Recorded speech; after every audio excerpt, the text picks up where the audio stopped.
Buenas tardes a todos los que nos acompañan esta tarde en este ciclo de conferencias del Magíster en Banca y Mercados Financieros de la Pontificia Universidad Católica de Valparaíso, la Universidad de Cantabria y el Banco Santander. Nos acompañará esta tarde don Ángel Sierra, presidente de la Asociación de FinTech Chile, quien dará la conferencia inicial Los desafíos de la FinTech en Chile.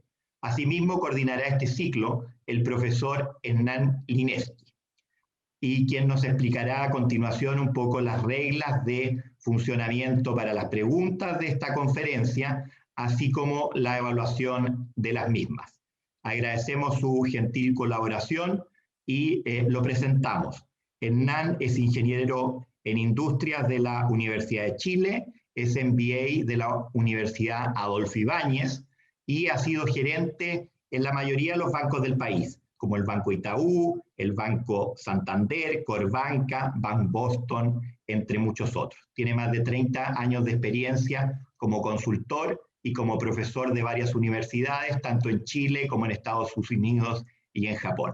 Bienvenido, Hernán. Te dejamos a cargo ya de esta conferencia y esperamos que puedan aprovecharla de muy buena manera. Muchas gracias, un saludo cordial también les transmitimos de nuestro director Enrique Marchal y de nuestro rector Claudio Lortig. Buenas tardes. Gracias, Gianfranco. Bueno, muy buenas tardes a todos. Es un placer sin duda dar acá por iniciado el ciclo de conferencias del Magíster en Banca y Mercados Financieros de la Pontificia Universidad Católica de Valparaíso, correspondiente al taller de graduación 2 del programa de Magíster, propiamente tal. En esta, antes de presentar al conferencista, quisiera comentar, digamos, que vamos a tener algunos criterios para calificar las preguntas, digamos, que pueden hacerse y que debieran hacerse en el transcurso de las 8 charlas. Hay 3 variables que vamos a considerar. Lo primero va a ser que sea una pregunta pertinente directamente al tema de la conferencia. Un segundo elemento o una segunda consideración va a ser que haya una contribución real al tema de la conferencia, ya sea con la pregunta o con la respuesta que se espera. Y el tercer elemento a considerar va a ser que básicamente que la inquietud planteada apunte a una respuesta novedosa o distinta de lo que podría encontrarse fácilmente en Internet. O sea, no buscar una definición vinculada al tema y hacer esa pregunta, porque sería como demasiado trivial. En otras palabras, sacarle el jugo, perdonando la expresión, digamos, a Ángel, pero sacarle el jugo a los conocimientos del conferencista. Ahora, la modalidad de las preguntas, bueno, deberá usarse la herramienta de levantar la mano para que yo pueda estar dando la palabra, digamos, a cada uno. Ojalá, hay tiempo limitado, por lo tanto no estoy seguro que todos podrán hablar, pero bueno, en este caso, en esta conferencia van a haber unos invitados de Ángel, digamos, que lo veremos en su oportunidad. Por lo tanto, si no se podrá en la primera parte, digamos, de la conferencia, probablemente en la segunda parte alguien que no tuvo la oportunidad de preguntar lo podrá hacer. Una vez se diga la palabra, le activaremos el micrófono para que se proceda con la pregunta. Y el chat no lo vamos a ocupar en esta oportunidad. Bueno, los dejo en primer lugar con Ángel Sierra, digamos, pero quería comentarles antes de hablar de su vasta experiencia, que esta es la idea, lo que ustedes ven en este momento, la idea de estructurar la conferencia de hoy. Hasta las 7 de la tarde va a estar hablando Ángel Sierra sobre la industria fintech en Chile y Latinoamérica. Posteriormente habrán 20 minutos para hacer preguntas. Enseguida viene uno de los invitados de Ángel, digamos, y se va a mantener la idea de que después de la charla de cada uno de los 3 invitados de Ángel, que Ignacio Pera, Guillermo Torrealba y Jean Bodeguer, va a haber 20 minutos para poder hacer las consultas que ustedes estimen. Y entre medio, digamos, entre las 8:10 y 8:20, la idea es hacer un pequeño recreo, digamos, para poder tomar aire. Así que esa sería la programación que tenemos para hoy. Y respecto al currículum de Ángel, Bueno, Ángel es un cofundador y director ejecutivo de FinTech Chile, Asociación FinTech de Chile, cofundador de Asociación FinTech de Colombia, Colombia FinTech, ingeniero industrial de la Pontificia Universidad Javeriana de Colombia, una de las, me atrevería a decir, las más importantes universidades de Colombia, MBA en la Universidad Georg Simon Home, Alemania, eso queda en Nuremberg, especialista en finanzas corporativas, banca de inversión y finanzas internacionales, Colegio de Estudios Superiores de Administración, CESA, Colombia. Por lo tanto, tengo el gusto de dejarlo en este momento con Ángel, digamos, que comentará sobre su tema, básicamente, FinTech en Chile. Ángel, por favor. Hola Hernán, y a todos muchas gracias a la universidad por esta invitación. Es realmente un honor poder estar contándoles un poco sobre la industria FinTech de Chile y Latinoamérica. Y de hecho es un hito, entiendo que esta es la primera oportunidad en la cual nos vamos a acercar tan de cerca a la industria FinTech, la cual ya empieza a consolidarse como una industria y se empieza a integrar al sistema financiero. Así que, dicho eso, voy a proceder a compartir pantalla para que podamos hablar sobre una presentación y sobre eso vamos a avanzar. Les agradezco me avisen cuando se visualice la presentación. Se visualiza perfecto y claro. Buenísimo. Bueno, muy bien, vamos a partir. Efectivamente, resumiendo, vamos a tener una sesión de 40 minutos en la cual voy a estar contándoles sobre la industria FinTech. Posteriormente viene Ignacio Pera, que es asesor legal de FinTech Chile, donde vamos a estar entrando en detalle en todo lo que es la materia regulatoria. Tercer bloque vamos a hablar de criptomonedas con Guillermo Torrealba, que es el CEO de Buda, el exchange de criptomonedas más grande de Chile. Y vamos a cerrar con Jan Bodeguer, que es el cofundador de Clay, que es una plataforma que hoy ya está haciendo Open Banking y Open Data en Chile. Así que yo olvidé compartirle a Gianfranco y a Giorgio los cargos de mis invitados, pero entonces para que sepan la hoja de ruta. Así que, no siendo más, partamos. FinTech Chile es una asociación gremial que nace hace 3 años, motivado por, obviamente, la proliferación de las empresas FinTech en el país. Y antes vamos a lo básico, que es una empresa FinTech. Bueno, nosotros como asociación la hemos definido como una empresa de base digital que presta o contribuye a la mejora de los servicios financieros. Esto no es una definición de diccionario, ni ninguna entidad se ha atrevido o más bien todas las entidades afines a FinTech dan su definición. Esto es cada asociación, cada organismo multilateral, cada gobierno le da su definición. Esta es la mejor aproximación que nosotros hemos logrado, la cual, si bien es generalista, sí permite delinear de qué estamos hablando. Cuando decimos empresas de base digital es porque nacieron digital, y ahí automáticamente se hace un corte y nos diferenciamos, empezamos a distanciar de lo que es un banco tradicional. Entonces, con un banco tradicional, una compañía de seguros tradicional, y allí empieza como un poco a generarse la diferencia. Porque ya entonces, dando un paso más adelante, empezamos a ver lo que son las FinTech un poco más en detalle. La definición, de nuevo, es muy genérica, y acá lo importante es empezar a ver las verticales de FinTech que existen. Si ustedes se dan cuenta, en esta pantalla tenemos 7 verticales. La verdad es que si uno, por ejemplo, uniera todas estas verticales, uno tiene un pseudo banco, tiene pagos y billeteras virtuales, tiene financiamiento, tiene seguros, remesas, negociación de activos financieros y digitales, gestión de finanzas personales y empresariales, y en el centro la infraestructura tecnológica. Si uno une todo eso, es un cuasi banco. Esas son las FinTech. Las FinTech son el unbundling de los servicios financieros. Entonces, una empresa parte a prestar servicios financieros, y más que en plural, sale a prestar un servicio financiero en particular y empieza a profundizar sobre esa temática, también sea una billetera, una empresa de financiamiento, etcétera. Así que eso es una fintech, y acá lo importante de acá en adelante, los invito para que una próxima charla o lo que sea, cuando se hable de fintech, seamos cuidadosos en qué tipo de fintech estamos abordando o que estamos tratando, porque entonces acá uno ya pudiera empezar a ponerle apellido a todo eso.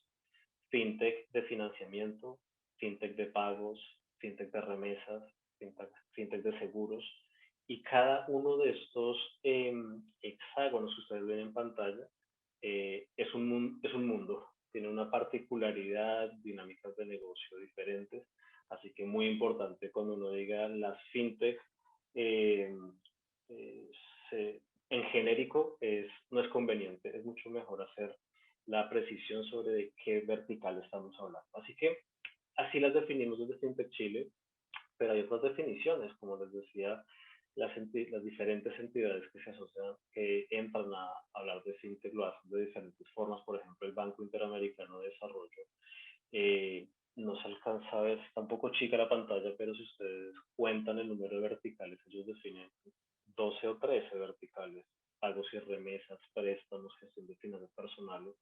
Nosotros resumimos de esas 13, nosotros hicimos una homologación, que son las 7 que ustedes vieron en la lámina anterior, pero así como el BID lo define de esta forma, hay muchas otras entidades. Por ejemplo, CB Insights, que es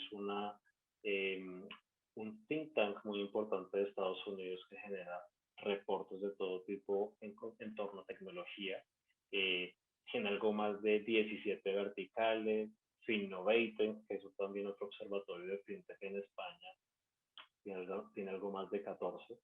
Así que cuando se encuentren estos mapas y las entidades, nunca les va a calzar exactamente vertical por vertical, pero sí lo importante acá tener en cuenta es que se agrupan. Hay diferentes grupos de segmentos de fintech, y una vez la importancia de hacer la precisión de qué tipo de fintech estamos tratando en un diálogo o en una clase, etc.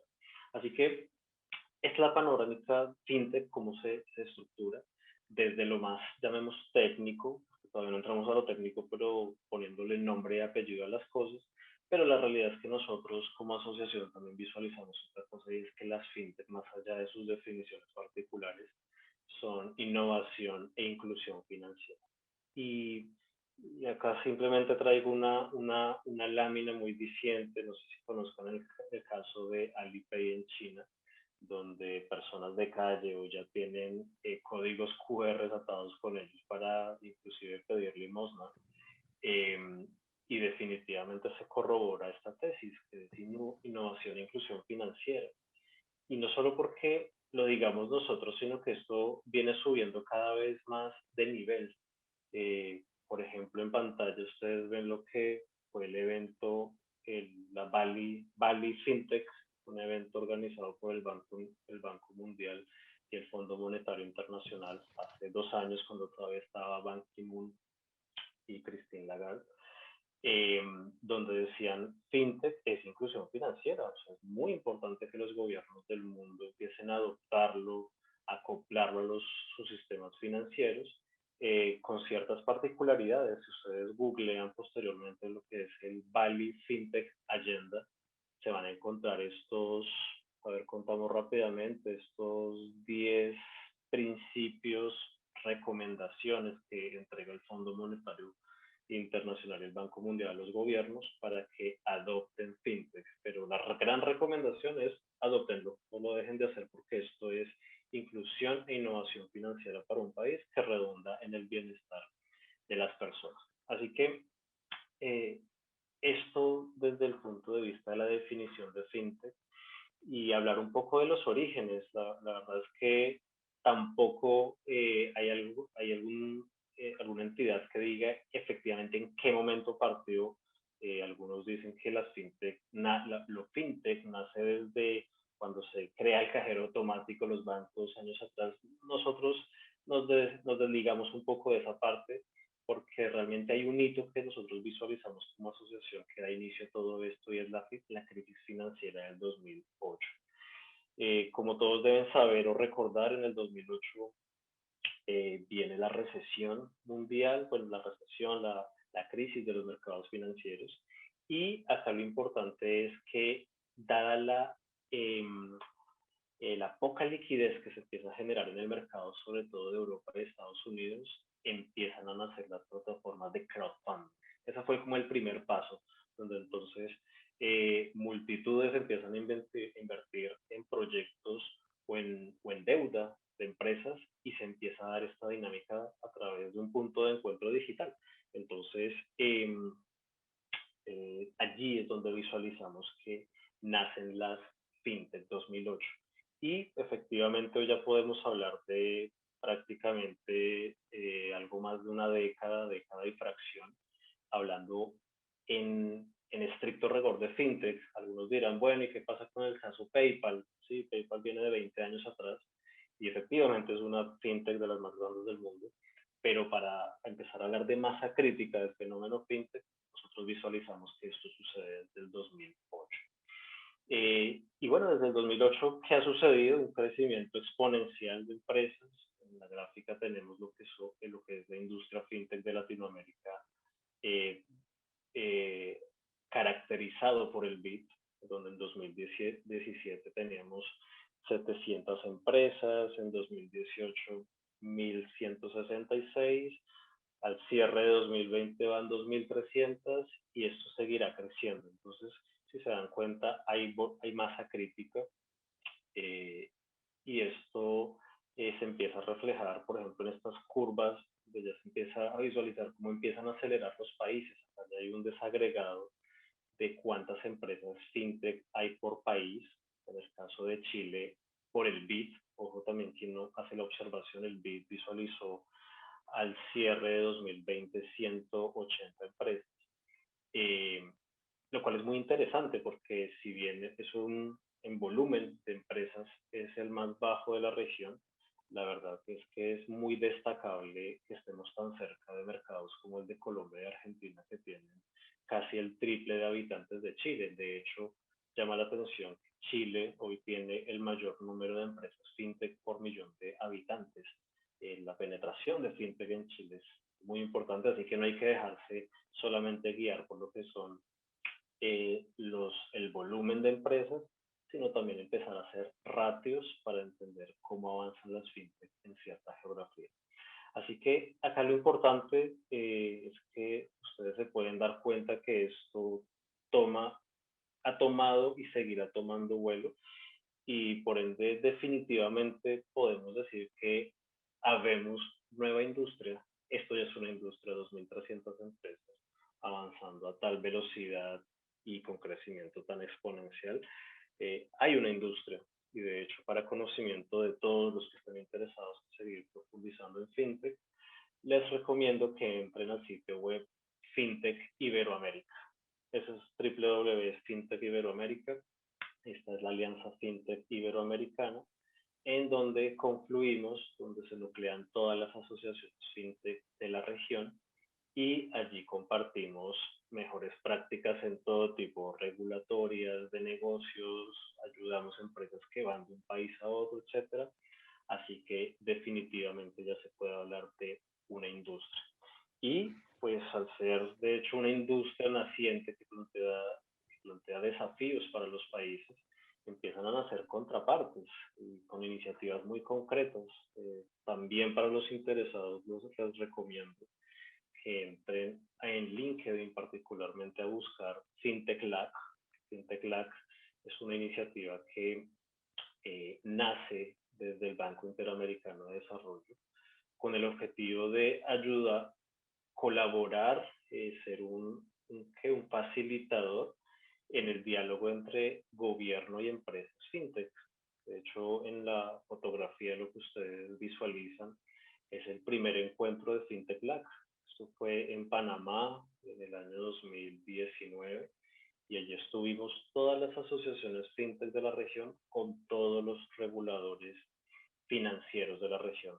Desde Chile estuvo el Banco Central, la CMF, y se dio una dinámica muy importante de entender qué es lo que está pasando, cuáles son las miradas desde cada una de las veredas, pero esto demuestra naturalmente el interés que hay desde gobiernos y reguladores en entender, en acercarse y capitalizar sobre todo las empresas fintech. Así que eso es una panorámica bien amplia de lo que viene sucediendo en la región. Muy recomendado que sigan de cerca FinTech Lab. Vuelvo, insisto, próximamente van a estar publicando una actualización del estudio, del último estudio que hicieron. Así que muy recomendado FinTech Lab. Varias entidades, varias páginas web y varios perfiles de LinkedIn recomendados para los interesados en seguir el fenómeno FinTech en la región. Así que, Ángel, disculpa que te interrumpa un segundo. Estaba entusiasmado con el viaje, pero me dicen varias personas que se escucha un poco bajo, si es que acaso podrías hablar un poco más fuerte. Y lo otro que me dicen es si es que acaso la pantalla, al parecer no se puede, compartir en pantalla completa. Esas dos cosas. Están viendo las dos. Ya. Están viendo las dos láminas, entonces si la pones en pantalla completa ahí queda un poco más grande, sobre todo porque hay mucho gráfico y algunos envidiosos queríamos ver ahí la foto de Panamá, pero no alcanzábamos a verla. Así que disculpa que te interrumpa y a ver si nos grita un poco más, no tanto como yo, porque yo los dejo sordos, pero un poco más fuerte sería ideal. Disculpa y sigue adelante. Muchas gracias. Ángel, ¿puedes ir a una configuración de la visualización que aparece arriba? Sí. Configuración de la visualización y ahí puede... Perfecto. Con ver está visto, moderador, duplicar, a ver. ¿Ahí mejor? Ahí sí. Ahí, Regio, estupendo. Ahí está perfecto. Perfecto. Ahí sí que ya vemos la mesa grande.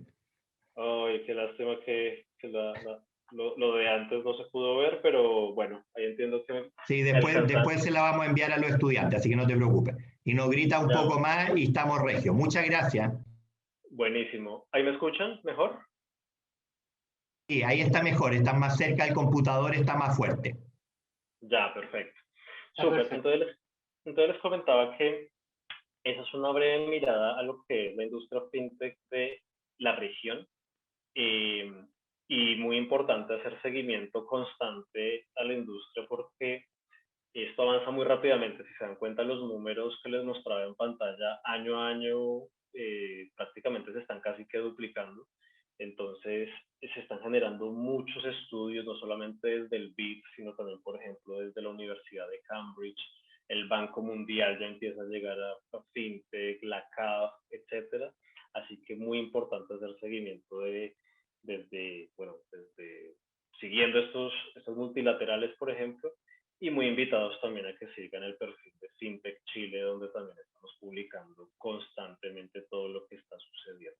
Así que ya entrando un poco más a lo nuestro, a lo local, hablemos un poco de Chile, qué está pasando en Chile en materia de FinTech. Bueno, allí les puedo contar que la asociación tiene, y eso es muy importante, los pilares de trabajo, porque de esta forma es que se puede entender mucho mejor una industria fintech. Una industria fintech se compone básicamente de 4 pilares, o hay más bien 4 pilares que sustentan a las empresas fintech, los cuales son la regulación. Acá si se dan cuenta con lo que les comentaba anteriormente, hay desafíos muy importantes desde gobierno, cómo regular a las empresas fintech, la política pública, cómo entra a conectar con la industria fintech. Hay un segundo frente que es talento. Hoy el talento para la industria fintech es escaso. Hay muchas personas que no conocen la industria, todavía la visualizan como muy de nicho. Entonces, es un desafío para la industria fintech capturar talento. Así que allí como asociación trabajamos intensamente con la academia, días como hoy, para contarles, darles visibilidad de lo que está sucediendo por acá, para que se acerquen y puedan tener como opción profesional también las empresas fintech. Hablamos también de capital, lo que es la atracción de mayor cantidad y calidad de inversión a la industria fintech. Me atrevo a decir que un 95% de las empresas fintech son emprendimientos, así que la industria de capital de riesgo o venture capital es determinante para que todo esto funcione. Y un cuarto pilar, el cual habla de la demanda o el consumo de los servicios fintech. Es decir, y cuando hablamos de consumo de servicios fintech, estamos hablando de un país, porque entonces las fintech, del gráfico que veíamos en el inicio, se alcanza a entender que acá hay servicios para personas, para empresas, para bancos, para gobiernos inclusive. No, todavía no ha sucedido en Chile, pero hay gobiernos en otros países que ya empiezan a usar servicios fintech. Así que la demanda por parte de un país de servicios fintech es muy importante. Entonces, les cuento esto porque de esta forma entendemos, esos son los desafíos que tiene una industria y por eso nace FinTech Chile. Es la propuesta de valor para una sociedad de FinTech Chile, potenciar la regulación, el talento, el capital y la demanda o consumo de servicios FinTech. Y con esta promesa de valor ha sucedido lo siguiente. Cuando partimos en diciembre de 2017, lo hicimos con 10 empresas FinTech partimos la asociación. Y en su momento, entonces en color naranja, pueden ver que habían 75 empresas fintech en Chile. Partimos con 10, habían 75. Hoy, mayo de 2021, nosotros ya visualizamos como asociación 220 y tenemos 100 empresas asociadas. Algunos se pueden estar preguntando, bueno, pero ¿cómo ven 220 y el BID ve 180? Acá, una vez más, el dinamismo de la industria. La medición que hizo el BID la hizo en enero de este año y no han dejado de pasar 4 meses o no más de 4, y hoy nosotros como asociación ya visualizamos 220. Así que esto sigue tomando vuelo y la razón, yo les diría que lo que visualizamos desde la asociación es que el mercado financiero es muy amplio, o más, corrijo, la gran oportunidad es la inclusión financiera de un país. Si bien Chile en este momento tiene el índice de bancarización más alto de Latinoamérica, una cosa es hablar de bancarización y otra muy diferente hablar de inclusión financiera. No es lo mismo recibir el salario en una cuenta bancaria y sacarla al final de mes en un cajero automático y se acaba la inclusión financiera, a lograr que estos dineros se mantengan en el sistema financiero, ya bien sea de bancos o fintechs. Entonces, dado que allí todavía hay una brecha enorme, no sé si alguno vio la noticia de hoy en La Tercera, donde decía que estamos en el máximo histórico de masa monetaria en el país, o sea, hay dinero, billetes, efectivo por todo lado, y en esa medida hay oportunidades para las fintech para digitalizar dinero, digitalizar procesos, digitalizar en general los servicios financieros. Así que por eso es que yo de hecho siempre comento que yo visualizo que a propósito de la ley fintech, vamos a hablar más adelante de la ley fintech, Chile no tendría ningún problema en alcanzar, a mi modo de ver, las 300 empresas fintech a finales de 2022, que lo tenemos a la vuelta de la esquina, y post regulación fintech, una ley fintech ya una vez promulgada, sin problema esto pudiera llegar a 400 empresas al año 2023 quizás. Así que esto respecto a la dinámica de crecimiento local, y acá un breve resumen de lo que es ese radar, esas 180, acá me devuelvo otra vez al estudio de Finnovista e inclusive el Ministerio de Hacienda. Nosotros ayudamos a hacer la convocatoria de todas estas empresas, esto fue mandatado por el Ministerio, y ustedes ven en pantalla lo que es el radar, logos y más logos, marcas y más marcas, o sea, todas chiquititas. Muy recomendado que puedan descargar el estudio en detalle desde Finnovista o también desde la página del Ministerio de Hacienda. El Ministerio de Hacienda ya tiene esta información publicada, así que allí van a poder ver en detalle quiénes están actuando en cada una de las verticales, sabiendo una vez, de nuevo haciendo la aclaración, que Finnovista tiene 13 verticales. Nosotros cuando FinTech Chile resumimos son 7, así que acá por eso ven un mayor número porque es la nomenclatura Finnovista. ¿Qué es importante de este gran número de empresas que visualizamos?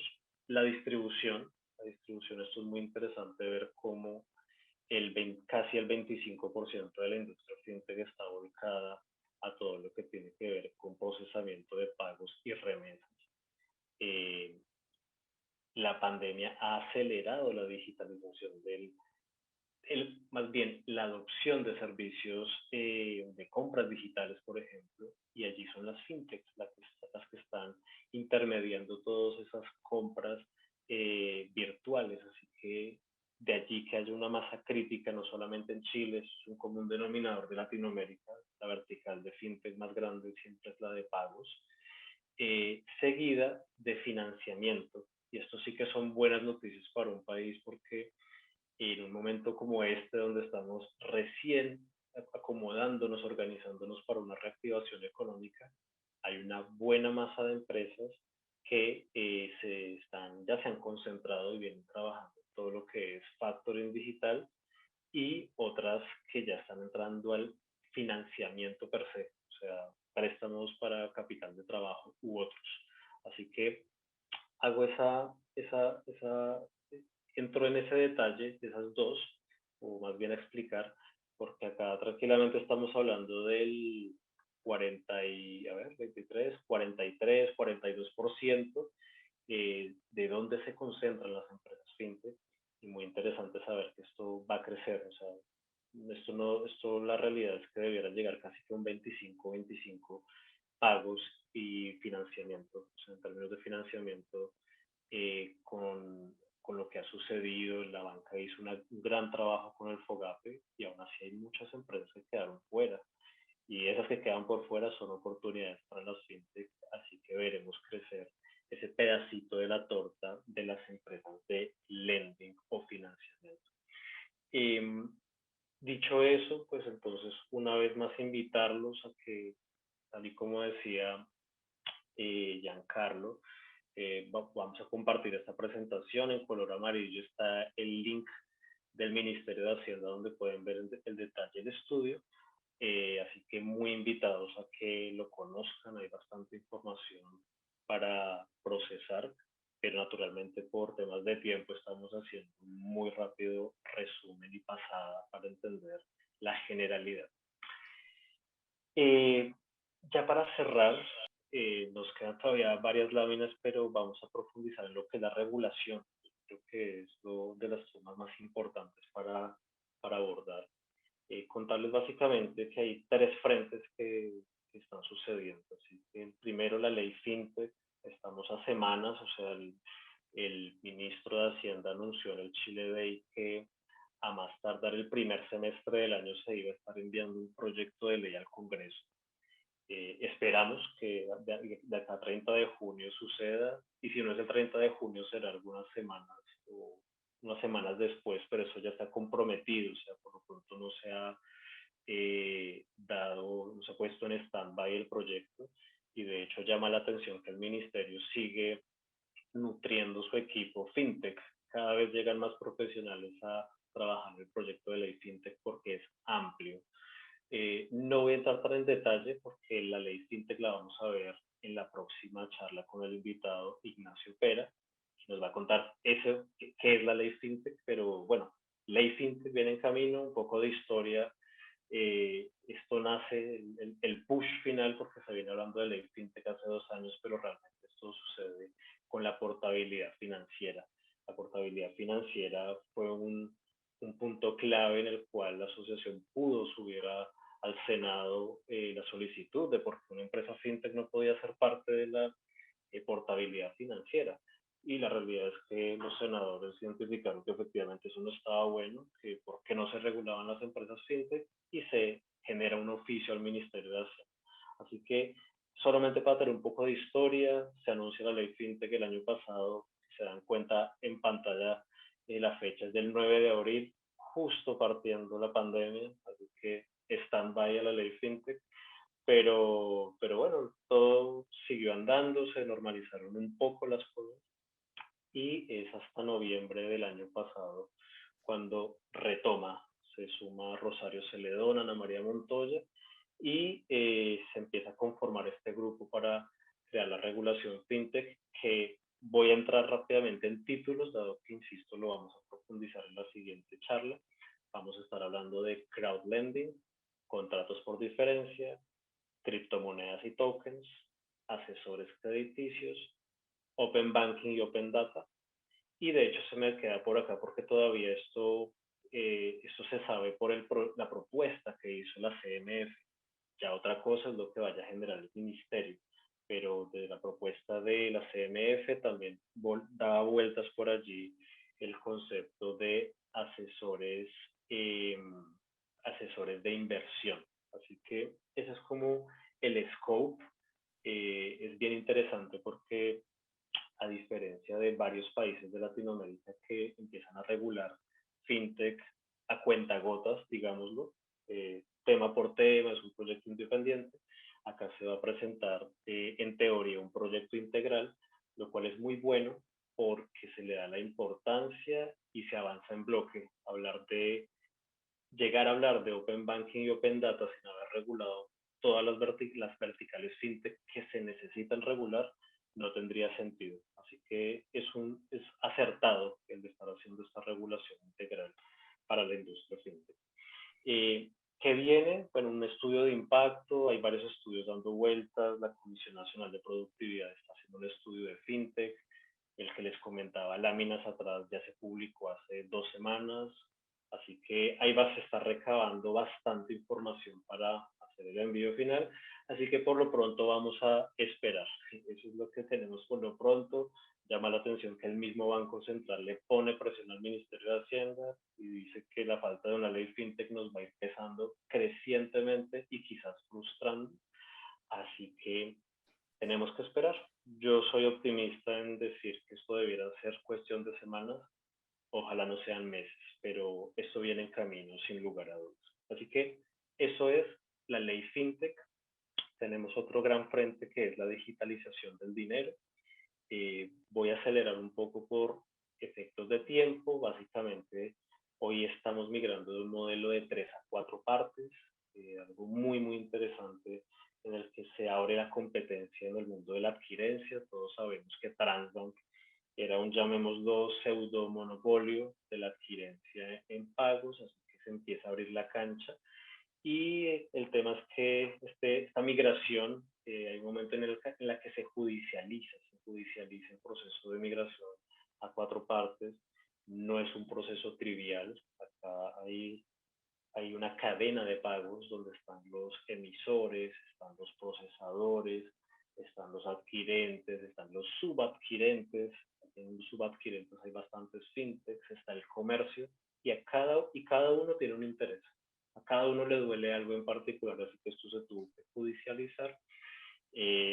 Hubo días álgidos el año pasado, por allí por junio, de Fintech Chile, visualizamos la necesidad de regular las tasas de intercambio que son con las que se remunera a los emisores.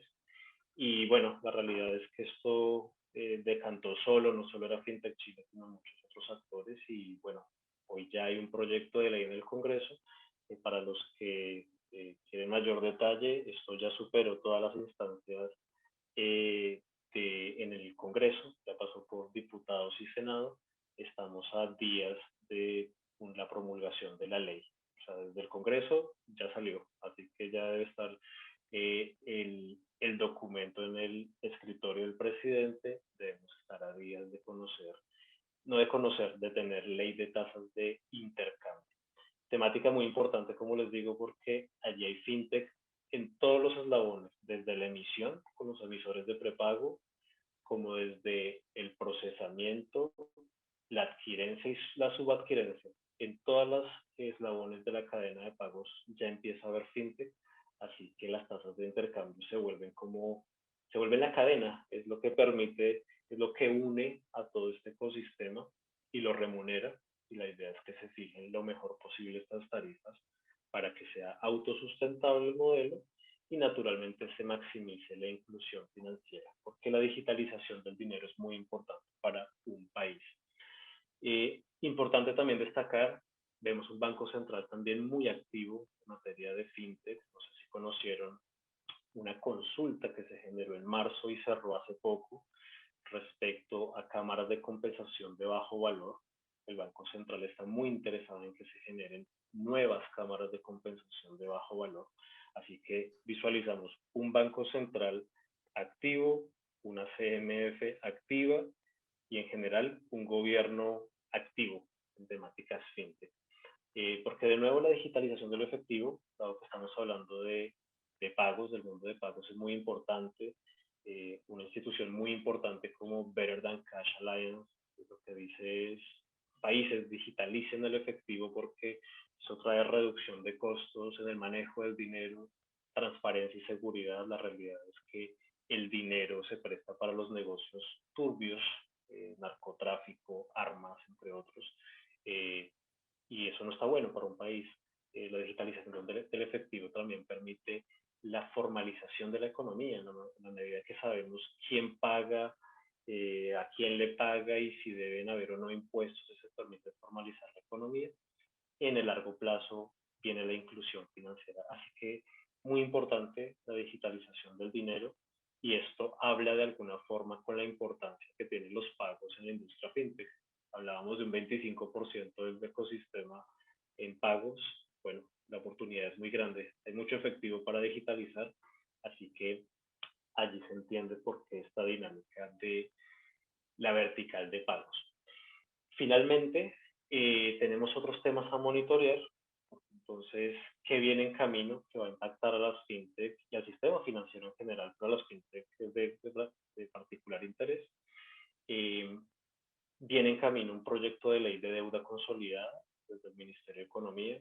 Somos el único país junto con uno de Centroamérica que no tenemos datos positivos, por ejemplo, para evaluar, hacer score de crédito con data positiva. Así que este proyecto de deuda consolidada parece que se va a hacer cargo, y de hecho la CMF semanas atrás dio un paso por una consulta normativa, por lo que se entiende que va a avanzar por uno u otro frente, desde el regulador o la ley. Así que la deuda consolidada va a ser bien interesante para todo el sistema financiero y las fintech. Los datos positivos que ya les mencionaba, el proyecto de ley de ciberseguridad y protección de datos. Muy complicado hablar de Open Banking y Open Data si no tenemos las bases, lo básico para una economía digital, y allí la ciberseguridad y protección de datos son vitales. Viene en camino una política nacional de inteligencia artificial. ¿Esto cómo habla? Bueno, para que sepan, muchos de los algoritmos, algoritmos para evaluación de crédito, de riesgo, perdón, hoy usan inteligencia artificial, y una de las grandes preocupaciones es que cómo se va a auditar posteriormente esos modelos.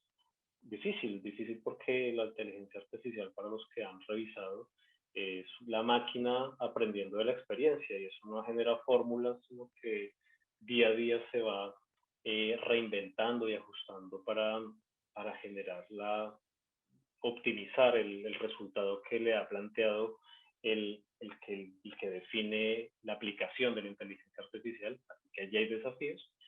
Y finalmente, una política nacional de inclusión financiera. Y Chile es el único país, ese sí es el único país de Latinoamérica que hoy no tiene una política nacional de inclusión financiera.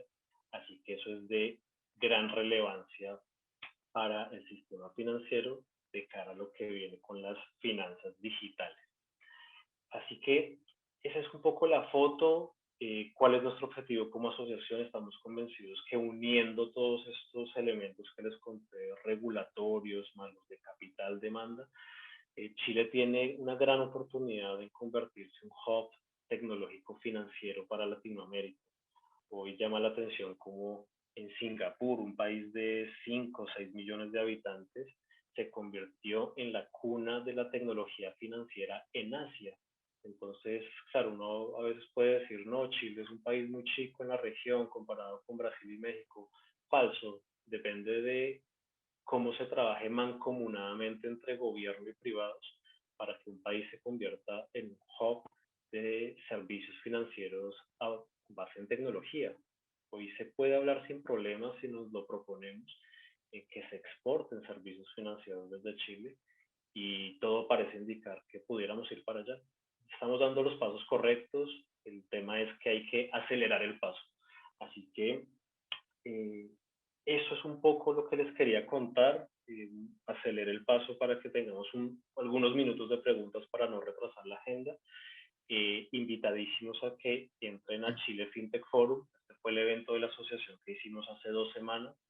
Sí, fue digital, todas las memorias quedaron grabadas, todas las exposiciones quedaron grabadas, así que por los próximos, ya no son 30, ya son como 2 semanas, 15 días los que están disponibles para que puedan entrar, registrarse al evento, chilefintechforum.com, y conozcan en 3 días todo lo que se habló de FinTech en Chile.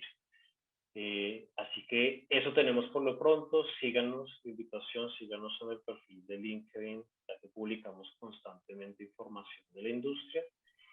Y acá paramos para que resolvamos algunas preguntas. Gracias por la atención y todo oídos para que hablemos un poco antes de iniciar con Ignacio Pera. Gracias, Ángel. Ahora quizás podrías presentar a Ignacio, si es que sí, veo que ya está ahí. Y bueno, después que Ignacio pueda explicarnos algo sobre la regulación FinTech de Chile y Latinoamérica. Bueno, en efecto, tenemos ya en la sala a Ignacio Pera y a Carl Franz del estudio Dentos.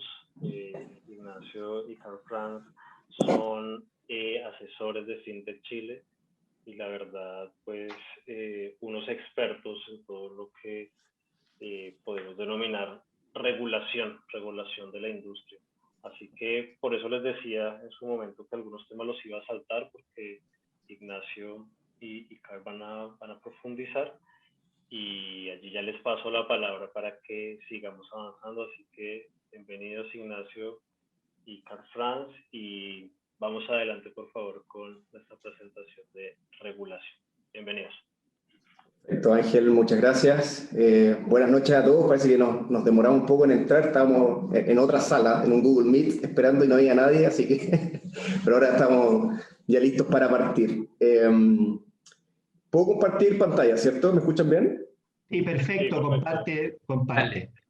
Excelente. Vamos a compartir ahora mismo. Por favor, ustedes me avisan si es que ya están viendo nuestra presentación. La estamos viendo y a tamaño completo, así que muchas gracias. Partimos entonces. La presentación que vamos a hacer hoy día es un repaso bastante general respecto a la actualidad regulatoria de la industria FinTech, que es la interacción del uso y aplicación de tecnología a servicios financieros. Esta interacción temporalmente la podemos dividir en 3 etapas. La primera etapa es la base como de construcción de infraestructura para el desarrollo de la industria FinTech, algo así como la prehistoria de la industria, donde podemos identificar ciertos hitos relevantes. Acá tenemos el primer cable transatlántico en 1867, que permite las comunicaciones entre Europa y Estados Unidos, y también el desarrollo de comunicaciones cifradas y técnicas para descifrar esas mismas comunicaciones, que se da en base a la Segunda Guerra Mundial, que mucha gente entiende que esto es el punto de partida para el desarrollo de la codificación, lo que después nos lleva a la tecnología computacional y a los desarrollos que tenemos hoy día como la inteligencia artificial. La segunda etapa es la digitalización de los procesos análogos. Esto es pasar de hacer cálculos como con los dedos de las manos o en un papel y ocupar una calculadora o un computador, y en definitiva ya empezar a realizar los servicios a través de ambientes digitales. Esta etapa parte con los primeros sistemas de pago electrónico. Yo imagino que aquí todos los que estamos acá conocemos SWIFT y los protocolos para permitir comunicaciones transfronterizas entre sistemas de pago de distintos países, que se crean en 1973, si no me equivoco, y sistemas de transacciones de valores electrónicos como Nasdaq, que es del 71. En esta misma etapa podemos incluir el desarrollo de la banca online con el nacimiento y propagación de Internet en todo el mundo. Y la tercera etapa es la que ya se inicia el año 2008, con la gran crisis subprime, que la industria financiera sufrió un colapso que no había vivido en 100 años más o menos, desde la crisis del 29. El impacto que tuvo esta crisis fue inmenso, particularmente en la pérdida de trabajos para el sector financiero.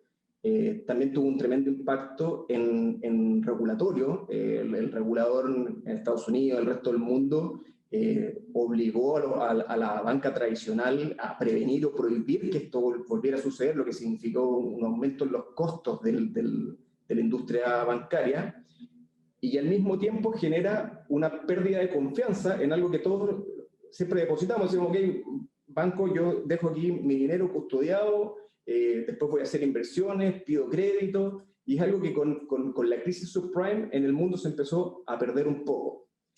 Y quizás algunos de ustedes, los que tengan un poco más de años, se acuerden, aquí cayó uno grande, que se acuñaba este término de too big to fail. En esta crisis financiera cayó una compañía que se llamaba Lehman Brothers, que yo me acuerdo hasta el día de hoy las imágenes televisivas donde aparecían los trabajadores de Lehman Brothers, que era con su caja de Iron Mountain, y iban saliendo, y efectivamente esto es bien interesante analizar como fenómeno.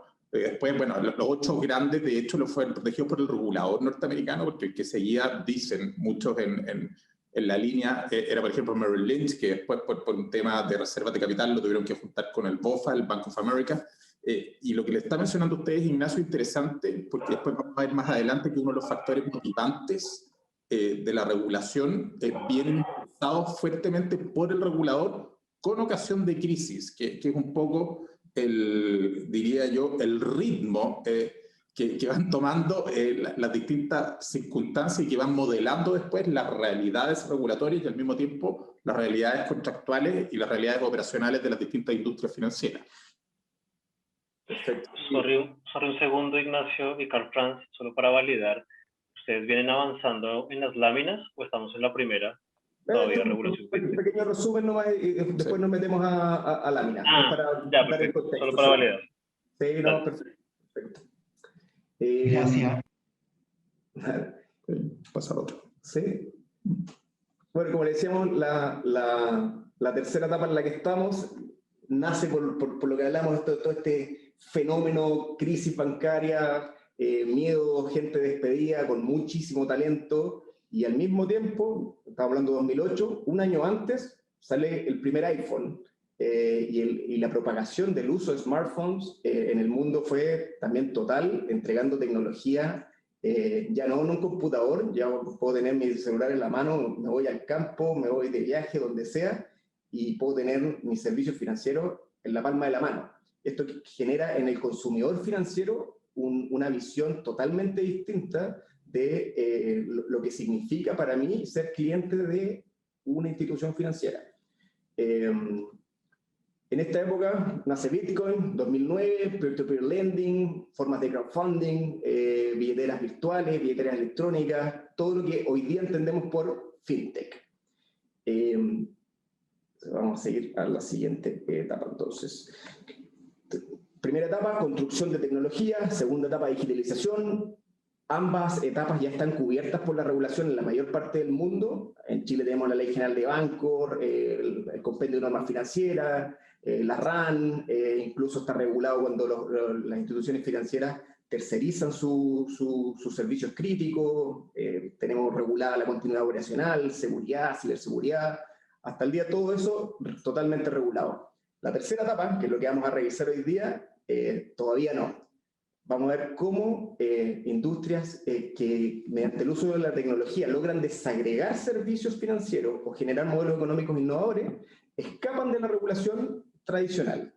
Aquí tenemos criptomonedas, plataformas, agregadores de información, robo-advisors, entre otros. Cuando uno analiza los factores que impulsan la regulación y la industria fintech, podemos identificar 3 estados regulatorios o de desarrollo de industria. Por una parte tenemos aquellas jurisdicciones en que es el mercado propiamente tal, son las empresas las que empiezan a mover, empiezan a desafiar al regulador y a la industria financiera tradicional con nuevos servicios, llegando a nuevos clientes que antes no se podían llegar, y el regulador los mira desde lejos y dice, ok, entiendo que esto puede llegar a afectar, quizás por la cantidad de gente, por los volúmenes transados, la fe pública en algún momento, pero mientras no lo haga, yo me mantengo al margen y lo analizo. Caso de Chile, Colombia, Centroamérica y otros países similares.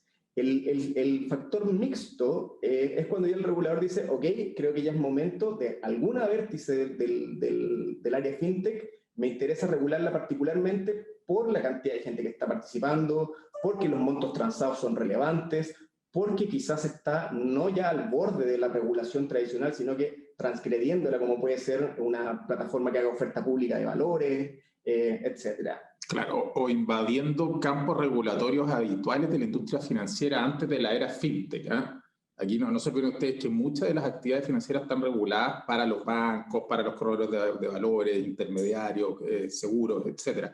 Entonces, ahí es cuando interviene muchas veces el regulador, es cuando ya la tecnología o producto de la masificación, como explicaba Ignacio a través del smartphone, empieza a invadir campos que como que hay sospechas de que puedan tocar actividades que son reguladas, y cuando digo reguladas, habitualmente reservadas a un tipo de entidad que debe cumplir determinados requisitos.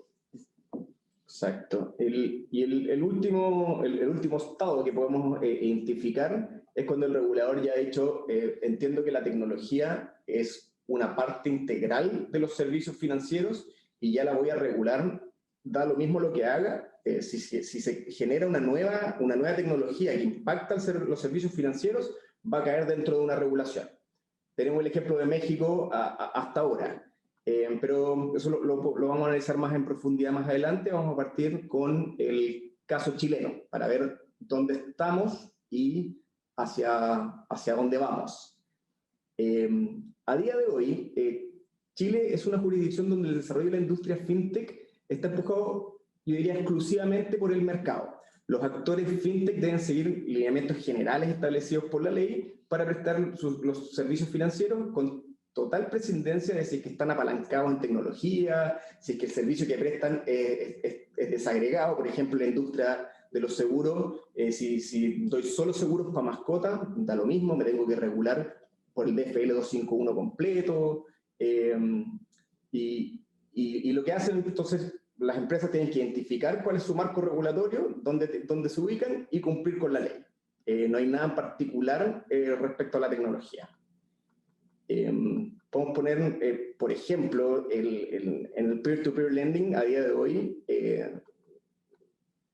la regulación, prestar plata, yo puedo prestarle plata a Caltrans sin ningún problema, nadie me regula, me fijará en la máxima convencional, alguna norma de prepago, la de ley 18.010, si quiero hacer un medio de pago, una billetera virtual, bueno, me voy a la ley 20.950 que regula los medios de pago con provisión de fondos, cumplo con las normas del compendio, etc. En general, aquí en Chile, identifico dónde estoy parado, identifico cuál es mi cancha y que es la misma cancha que va a tener alguien que con tecnología o sin tecnología también va a tener que seguir.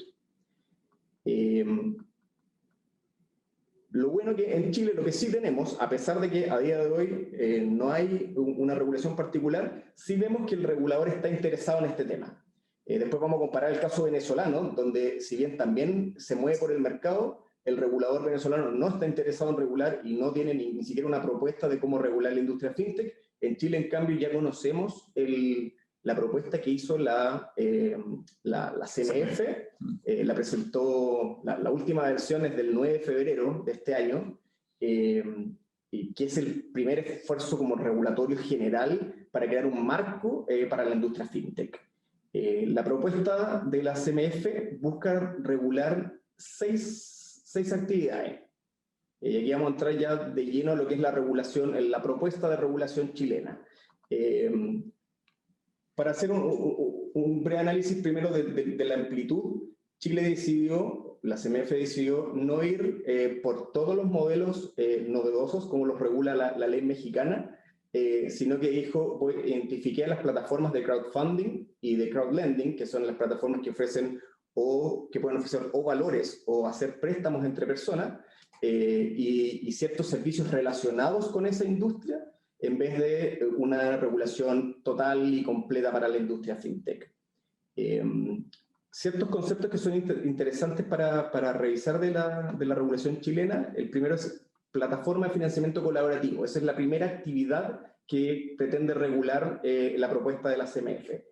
Lo define como un lugar de encuentro entre quienes tienen proyectos de inversión o necesidades de financiamiento. Lo circunscribe en particular a difundir necesidades de inversión o proyectos de inversión, o el lugar donde se contactan, donde se conocen solicitantes de financiamiento con potenciales inversionistas.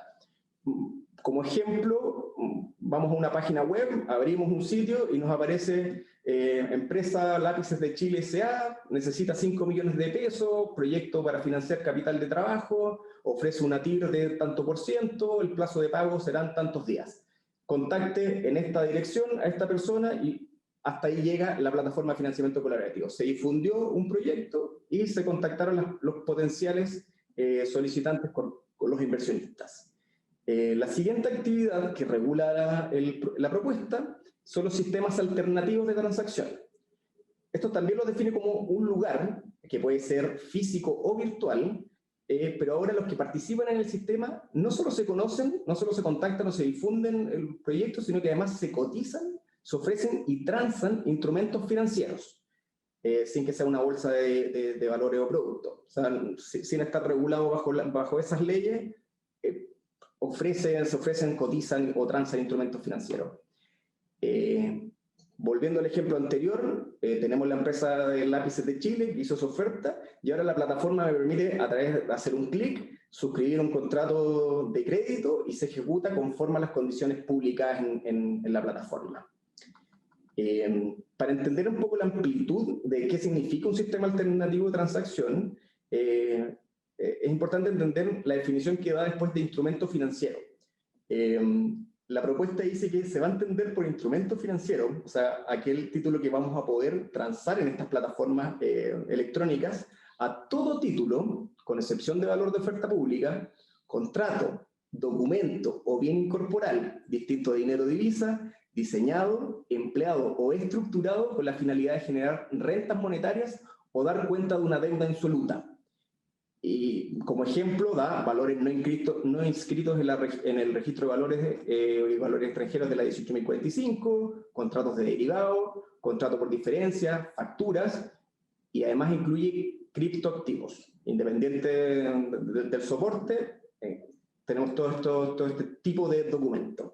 Y aquí como comentario, si uno revisa la definición anterior con la de criptoactivo, vemos que puede haber cierto problema porque el criptoactivo más famoso que conocemos hoy día, por su relevancia, por los niveles de transacción, por las noticias, son las criptomonedas, Bitcoin, por ejemplo.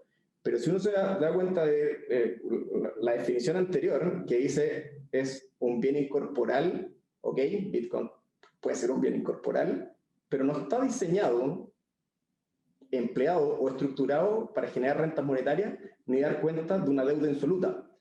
Entonces, lo que nosotros vemos, si es que esto sigue así, si es que esta definición se mantiene, si bien incluye los criptoactivos, va a dejar fuera a las criptomonedas, lo cual es un poco, no quiero usar la palabra ridículo, pero finalmente el criptoactivo, que es el más relevante en la industria, quedaría sin una regulación particular.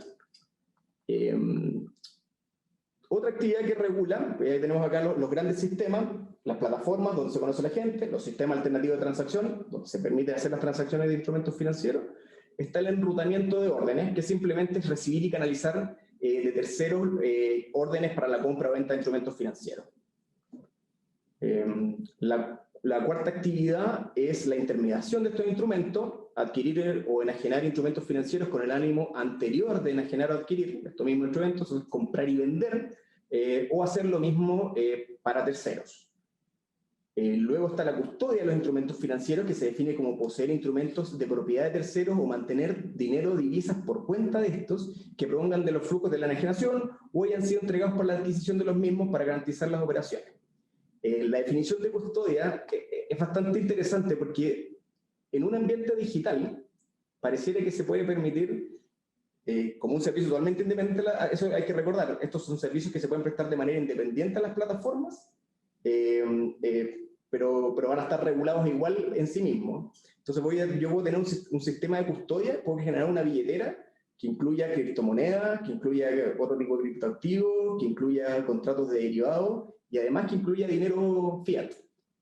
Yo no conozco en ninguna parte del mundo que exista este tipo de billetera, pero de la definición que sale de la propuesta de la CMF, se podría hacer. O sea, yo podría tener todas mis impresiones, incluso las en dinero efectivo, en esta billetera. Interesante ver cómo se va a poder desarrollar eso. La última actividad que regula la propuesta es la asesoría crediticia. Se define fácilmente como proveer evaluaciones o recomendaciones a terceros respecto a capacidades de pago de personas o personas jurídicas de empresas, o respecto a la entidad de estos para poder obtener financiamiento o crédito. Acá hay que separar la asesoría crediticia de la asesoría de inversión, porque en el primer borradores de la CMF iban regular las dos, pero recién en abril salió la ley 21.134, que además de modificar la 18.045 y la 18.046... Abril de ahora, por ese caso, ¿eh? Sí, abril 2021, o sea, esto es... Hace un mes. Hace un mes. Salió esta ley, la 21.134, que regula en particular la asesoría de inversión. La definió como prestación por cualquier medio de servicios relacionados con la inversión en instrumentos financieros. Solo para tenerlo presente, que antes esto era parte de la ley, pero ahora vamos a tener asesoría crediticia bajo la ley FinTech, y asesoría de inversión es algo que ya está regulado. Que no sé si no se ha hecho mucha publicidad, pero si yo estoy prestando servicios de asesoría de inversión de manera habitual, al parecer me tendría que ir a registrar con la CMF. No sé si todo el mundo que está haciendo asesoría de inversión se está registrando, pero debieran hacerlo. Sí. Aquí agregaron Matías, que si ustedes se fijan, estos son como los 6 bloques o materias que identificó la CMF como materias a ser reguladas, pero esto está todavía en un estado súper, yo lo llamaría evolutivo. Pues primero nosotros, el primer atisbo de la regulación vino de un documento denominado White Paper que salió hace un año y medio o 2 años, pero no. Estamos en un edificio sin fintech, ahí sí, hay que moverse, si no a uno le apagan la luz. Y luego vino este borrador de proyectos donde vienen estas materias, pero lo que estamos mirando nosotros es que todavía hay mucha análisis y materia que definir, que especificar, que acotar, porque la razón que hay de fondo cuando uno decide regular una industria como esta, por lo general tiene que ver con el mercado y con la fe pública, es decir, cuando intervienen muchas personas que pueden verse, entre comillas, afectadas como mercado por la irrupción de una nueva tecnología, un nuevo mercado, es donde el regulador decide, mire, yo voy a intervenir acá. Pero les transmito esto como un matiz porque no se queden con la idea de que estos 6 bloques o la forma en la cual está enfrentando la CMF es algo que está fijo, sino que es algo que está todavía a nivel de propuesta. Nosotros estamos trabajando o asistiendo en lo que se puede a ellos en estas propuestas. Pues la idea naturalmente aquí es fortalecer la competencia, proteger la fe pública, pero principalmente les diría yo fomentar el desarrollo de industria y nuevas tecnologías que puedan surgir aquí en nuestro país. Entonces hay que tener cuidado de no, voy a poner el ejemplo mexicano, donde se sobreregulan muchas actividades que, entre comillas, lo que hace es proteger a los incumbentes en varias de las áreas en las que están, y eso es algo que nosotros hemos tratado de ir trabajando con el regulador chileno para efectuar, mira, decir, ok, cuando sea necesario regular, regulemos, pero de otra forma, dejemos que el mercado vaya un poco siendo este factor motivante, como vimos en las láminas anteriores, que vaya ahí guiando las regulaciones dependiendo de la base que vaya teniendo. Continuando con la propuesta, el proyecto entiende que una sola empresa puede realizar todas las actividades que se indicaron anteriormente. De ninguna manera hay que pensar que está pensando que una empresa va a ser la plataforma, otra va a ser el sistema alternativo de transacción, otra empresa va a ser la custodia. No, aquí la idea es que se desagregan las actividades, pero no quién presta este servicio. Obviamente, mientras más actividades tenga mi plataforma, mayor regulación voy a tener. Voy a tener que agregar la regulación de los otros servicios que estoy prestando. En general, los requisitos que pone la regulación, que los podemos ver ahí en el cuadro que están, es que le va a pedir a todas las actividades que mencionamos anteriormente que se registren. Todas tienen que cumplir con obligaciones de información, tanto hacia la CMF como de difusión de los servicios o de en el caso de las plataformas de financiamiento de los proyectos que se ofrezcan, y en los sistemas alternativos de transacción de las cotizaciones, de las operaciones y la liquidación de las operaciones. Además, la propuesta incluye ciertos requisitos de capacidad operacional, salvo para la asesoría crediticia, la que sí le pide idoneidad y conocimiento. Es al único servicio que le va a pedir esta característica. A los asesores crediticios deben dar una garantía de objetividad, coherencia y consistencia en los elementos empleados para efectuar las recomendaciones. El requisito que está viendo aquí, estamos graficando esto, va a ser un robo-advisor. Lo que pide la CMF es que yo al robo-advisor, a mi robot, yo le voy a pedir objetividad, coherencia y consistencia. Vemos que esto es un tema bastante complejo, por dos puntos en particular. La tecnología que está detrás de los robo-advisors es la inteligencia artificial. ¿Y qué hace la inteligencia artificial? Va a analizar metadata, data alternativo, rápidamente va a sacar información de todos lados, la va a cruzar con otra información, y no necesariamente va a ser coherente, y menos aún va a ser consistente. El uso de la inteligencia artificial y la utilidad depende del proceso de aprendizaje que va a tener el robot. Entonces, estos requisitos parecieran ser que no están tan acorde con lo que estamos queriendo regular. Y el otro punto que vemos que es difícil de prever cómo el regulador lo va a hacer es cómo el regulador, si yo estoy pensando una tecnología que va modificándose, siendo cada vez mejor, ni siquiera mejor, distinta todos los días, ¿cómo el regulador me va a decir, ok, doy mi visto bueno, eres coherente, consistente y objetivo? Difícil que el regulador pueda ir más rápido que la tecnología que está tratando de revisar, y vemos casi imposible que le tenga que pedir a las empresas fintech, bueno, para entender tu robot, pásame el código fuente, necesito entender tu algoritmo. Que nadie va a entregar un poco lo que es el core en esta materia. O sea, voy a poner un ejemplo. Por ejemplo, yo podría poner como forma en mi cálculo algoritmo que cada vez que habla Elon Musk de criptoactivos, yo considere la opinión de Elon Musk dentro de eso como un factor de venta corta o larga, dependiendo de lo que Elon Musk diga. ¿Es eso un criterio objetivo o es simplemente entonces un elemento más dentro del algoritmo?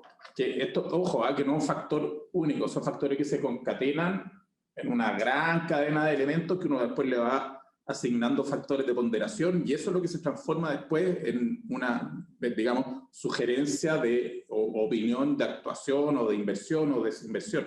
Entonces, es ahí donde nosotros notamos que va a haber cierta dificultad en como que la CMF esté evaluando permanentemente, porque la única forma sería trabajar sobre la base como una fuente de código abierto, que entre comillas sería como entregar las llaves del negocio. O sea, claro. O sea, ahí jugando el ejemplo de Elon Musk, imagínate que tengo un robot que sigue los tweets, vamos a decir que los tweets de Elon Musk respecto a Dogecoin, que es una criptomoneda basada en un meme, son coherentes, son consistentes, difícil. Entonces, creemos que esa es una de las definiciones que no quedaron muy bien en el proyecto, pero que se pueden arreglar. Nosotros entendemos que la finalidad es que los robo-advisors no generen cierta discriminación en ciertos grupos de la población, y eso sí se puede regular. Uno le puede pedir a los robo-advisors, perdón, a las empresas que tienen los robo-advisors, que revisen los resultados que entrega su robot, y poder ajustar el algoritmo para que deje de dar resultados que sean discriminatorios, pero pedir que sean coherentes y consistentes, difícil. Por último, tenemos requisitos que son de garantía, exclusivamente para quienes enrutan órdenes, los intermediarios y los custodios. No tenemos una definición del monto ni la oportunidad en que se va a tener que presentar esta garantía, y la propuesta lo deja para una norma de carácter general, que lo hace con todos los requisitos que hemos hablado. En realidad los enuncia, y la bajada la deja para una norma de carácter general. Algo similar pasa con el requisito de patrimonio mínimo, que se lo pide solo a los intermediarios y los custodios, que pone que por una parte va a ser mínimo entre 5.000 unidades de fomento, no es un monto tan alto, o el 3% de los activos ponderados por riesgo operacional, por riesgo y operacional, y calculado conforme a una norma de carácter general. O sea, todavía no sabemos cómo se va a ponderar este 3%, el cual puede llegar a subir a 6% si es que presento alguna deficiencia en mi gestión de riesgos como intermediario, como custodio. Vamos a pasar a la siguiente lámina. Sí.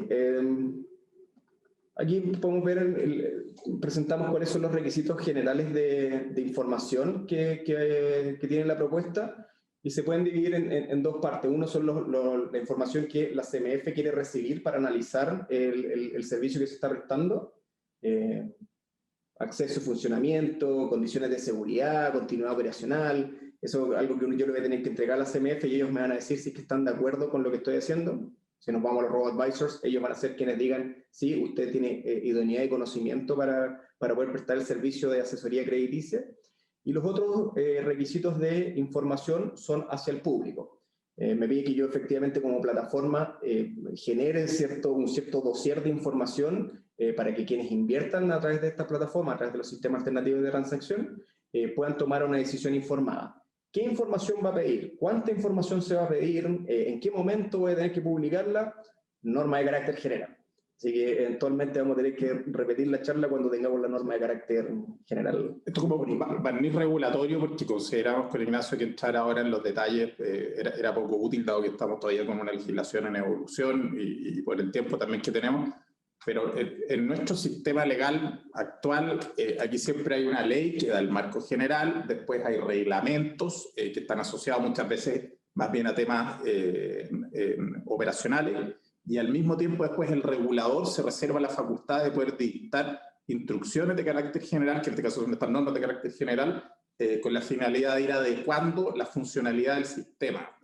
Entonces, esos son los cuerpos que constituyen, en definitiva, después el marco regulatorio de una actividad propiamente tal, que es el mismo modelo que se aplica hoy día, por ejemplo, la actividad bancaria o la actividad financiera o la actividad de seguros, funcionan con esa misma estructura, y nosotros estamos ahora recién trabajando en la primera pata, digamos, de este marco, que sería la redacción de una ley. A mí no me gusta llamarla como ley crowdfunding, como la tienen ellos, pero son de algunos servicios de la industria fintech. Sí. Es importante también destacar que el proyecto, esto no lo tenemos en la presentación, el proyecto le reserva a la CMF una facultad de poder decir, analizar a un prestador de servicio en particular y decirme, ¿sabe que usted está lejos de afectar la fe pública, tiene, no sé, muy poquitos clientes, así que yo lo voy a dejar actuar aún sin cumplir con todos los requisitos? Quizás le va a pedir que se registre para poder prestar el servicio, pero puede no pedirle una garantía, puede decir, ok, el patrimonio tenga los 6 meses más, se reserva esa discrecionalidad. ¿Qué tan, y así constitucional es esa facultad? No lo sabemos y va a cambiar probablemente la Constitución, así que no tenemos cómo saber nada. Muy difícil de seguir. Por último, vamos a analizar, más que analizar, una breve foto de la actualidad regulatoria de otros países latinoamericanos para entender los momentos en los que están y qué están haciendo para poder regular la industria fintech. Esto a nosotros nos parece interesante porque yo me imagino que bueno, quizás ya lo vieron antes, nosotros no hemos visto el contenido, pero el negocio fintech funciona sobre la base de escalamiento internacional, sobre todo cuando uno está en mercados chicos, como es el caso de Chile. Entonces, aquí lo ideal, obviamente, desde un punto de vista operacional, es tratar de tener cierta coincidencia regulatoria, porque las plataformas que uno tiene, o las definiciones, los parámetros técnicos, los robo-advisors, etcétera, funcionan sobre una base global, o sea, para hacerlo más eficiente. Entonces, por eso nosotros quisimos tomar una foto de las principales, digamos, regulaciones que están vigentes hoy día en cada uno de los países, pero por razones de tiempo no vamos a entrar, obviamente, en detalles como de cada una de ellas. En principio en México, quisimos partir con él porque es el distinto. Aquí el driver de la industria fintech a día de hoy es el regulador, el único país, como decíamos antes, que regula todos los vértices de la industria, y lo hace de la siguiente manera. Lo que hace México es definir, ok, voy a regular las empresas de tecnología financiera que se dedican a crowdfunding, ofertas de valores, préstamos. Voy a regular los medios de pago electrónicos, y hasta ahí uno diría, ok, no es fintech total, son solo esos dos, pero además tiene un apartado bastante particular que dice, voy a regular además los modelos novedosos. Y los modelos novedosos es la aplicación de tecnología que a día de hoy no se está aplicando en los servicios financieros, pero que una empresa desea introducir al mercado. Entonces, tengo estos dos grandes servicios que son los que hoy día son los más conocidos, las plataformas de crowdfunding y los medios de pago electrónico, y además me reservo el derecho de regular y de pedirle registro y pedirle ciertas características de actuación a todos los demás modelos novedosos tecnológicos. Desde un punto de vista regulatorio, yo creo que el ejemplo mexicano es bueno para ver los problemas que puede generar el ser demasiado ambicioso al momento de regular la industria fintech. La bajada de la ley, después los reglamentos, la normativa secundaria que dicen en México y la preparación que tiene que tener el regulador para poder revisar todos los antecedentes que pide la ley, es algo que si no se tiene en consideración al momento de promulgarla, se hace un desastre. Lo que se han demorado las empresas en poder tener un registro en México va ya un año y medio y ahí están. Y aquí yo creo que es relevante mencionar algo que yo creo que esto lo hemos conversado con Ignacio, quizás no tengamos la misma edición, pero hay como en todo lo que es la regulación fintech, en opinión mía, lo que falta a los reguladores es entender que hay un cambio de paradigma de la regulación. Porque en general las regulaciones financieras o bancarias antiguas tenían como fundamento, diría yo, que había una concentración de la actividad en algunos actores. Entonces habían, no sé, pues 5, 6, 7 bancos, 3, 4, 5, 6 corredores de bolsa, etcétera, y se orientaba esto desde estas entidades concentradas que dan servicios. Pero fintech, como lo mencionó Ignacio, después de que salió el celular y salieron todas estas cuestiones, funciona sobre la base de la desconcentración. Aquí, no sé, pues después Ignacio no va a hablar mucho, pero bueno, algo del open banking, que tiene que ver justamente con compartir información de carácter financiero para que después cualquiera, una pyme o una persona, a través de esto, genere un instrumento, una API y pueda dar un servicio financiero a través del uso de la tecnología que sea distinto. Entonces, ese es el paradigma regulatorio que hay que decir, mira, en realidad, yo ya no estoy concentrando, sino que estoy desconcentrando y por lo tanto voy a generar mayor competencia, lo que no obsta, en mi opinión, a que tengamos que resguardar el cuidado del mercado para efectos de evitar que se produzcan, como ustedes ya han visto seguramente algunos casos ahora en Turquía reciente, que se produzcan fraudes justamente a través de la mala utilización de herramientas de fintech. Ahí es interesante el punto y también, antes que sigamos con los países, es importante que el regulador defina en su política qué es lo que quiere lograr con una regulación de la industria fintech, porque regular la tecnología en sí no tiene ningún sentido. O sea, regular algo que está en evolución no tiene mucho sentido porque voy a estar siempre detrás. Pero el objetivo puede ser otro. El objetivo puede ser, mira, yo creo que Chile sea el centro tecnológico financiero de Latinoamérica y para eso tengo que tener un plan. Y ese plan tiene que incorporar la posibilidad de que las empresas trabajen, presten sus servicios, crezcan y después quizá, vamos a empezar a regular de manera prudencial, proporcional, dependiendo de la afectación del mercado que tengan y ahí podemos avanzar. Si parto como en México el día 1 y regulo todo y digo desde el día ahora en adelante solo pueden prestar servicios los que cumplen con este registro, la innovación llega hasta ahí. El ejemplo de Colombia, para seguir, ya nos quedan par de minutos, es muy parecido al nuestro. Ahí el motor de la industria son las empresas, pero el regulador ya viene desde hace varios años incentivando el ambiente fintech.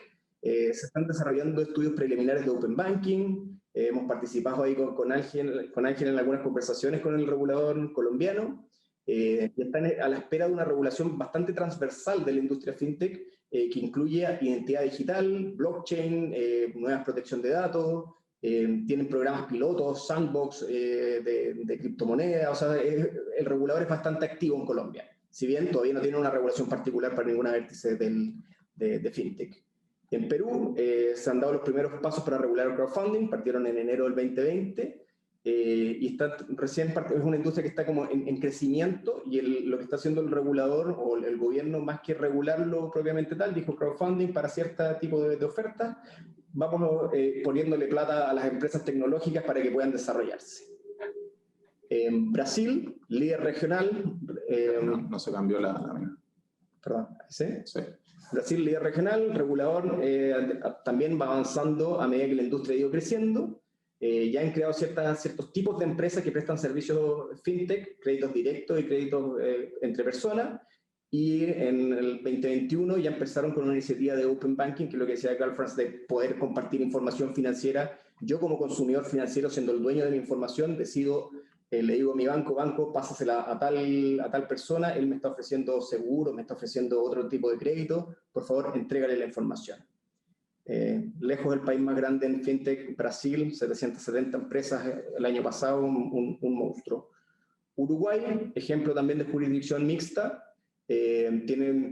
también partieron regulando las plataformas de crowdfunding, de oferta de valores, siempre sujetándolo a ciertos límites de inversión anual, y las ofertas no pueden superar ciertos montos. Están también probando un poco cómo regular el fintech. Tienen un plan piloto para la emisión del peso uruguayo digital, y también están desarrollando Open Banking, que al parecer es la nueva tendencia en temas financieros, que ya lo hemos visto desde el desarrollo en Reino Unido, después en el resto de Europa, Australia, y esperemos que Chile también tengamos algo nuevo. El Ministerio de Hacienda ya dijo que eso era parte de la iniciativa FinTech, así que estamos esperando a ver qué sale ahí del Ministerio de Hacienda para entender cómo están pensando el Open Banking en Chile. Y el último ejemplo, partimos con México, que era el distinto desde el punto de vista regulatorio, terminamos con Venezuela, que es el distinto desde el punto de vista del mercado. Lo único que está, no sé si regulado, pero lo que sí el gobierno ha empezado a mover ha sido las criptomonedas. Totalmente distinto al resto de las jurisdicciones, donde las criptomonedas son lo último que al parecer se va a querer regular. En Chile el Banco Central dijo las criptomonedas no son monedas, no son valores, son un bien digital, usted vea si quiere hacer trueque, haga trueque. En cambio en Venezuela crearon el Petro, incentivan la creación de granjas de minería de cripto, y también facilitan la creación de exchange en criptomonedas. Pero el resto de la industria fintech es algo bastante desconocido. Si uno pregunta al público en Venezuela, oye, ¿conocen préstamos entre personas, peer-to-peer lending? No, todavía bien reticentes, no hay una industria muy desarrollada en ese país. Y con eso terminamos este breve resumen tratamos de abarcar la actualidad chilena, la actualidad de Latinoamérica, y por supuesto que quedan muchísimos temas por analizar, así que abierto ahora a recibir preguntas, lo que ustedes le gustaría consultar en particular. Bueno, 1.000.000 de gracias, Ignacio y Carl Franz, por la interesante presentación. Y bueno, veamos ahora Ángel, ¿estaría Jean Bodiller, parece? Sí. O Guillermo, no sé, tú dirás. Sí, te cuento a todos. Bueno, si se dan cuenta, la temática fintech da para hablar días con decirles. Les comentaba que en Chile Fintech Forum hace 2 semanas hablamos 3 días de fintech. Así que dado cómo se nos dieron los tiempos, Guillermo no nos va a acompañar. Ya tocamos una parte de criptomonedas con Ignacio y Carl Franz.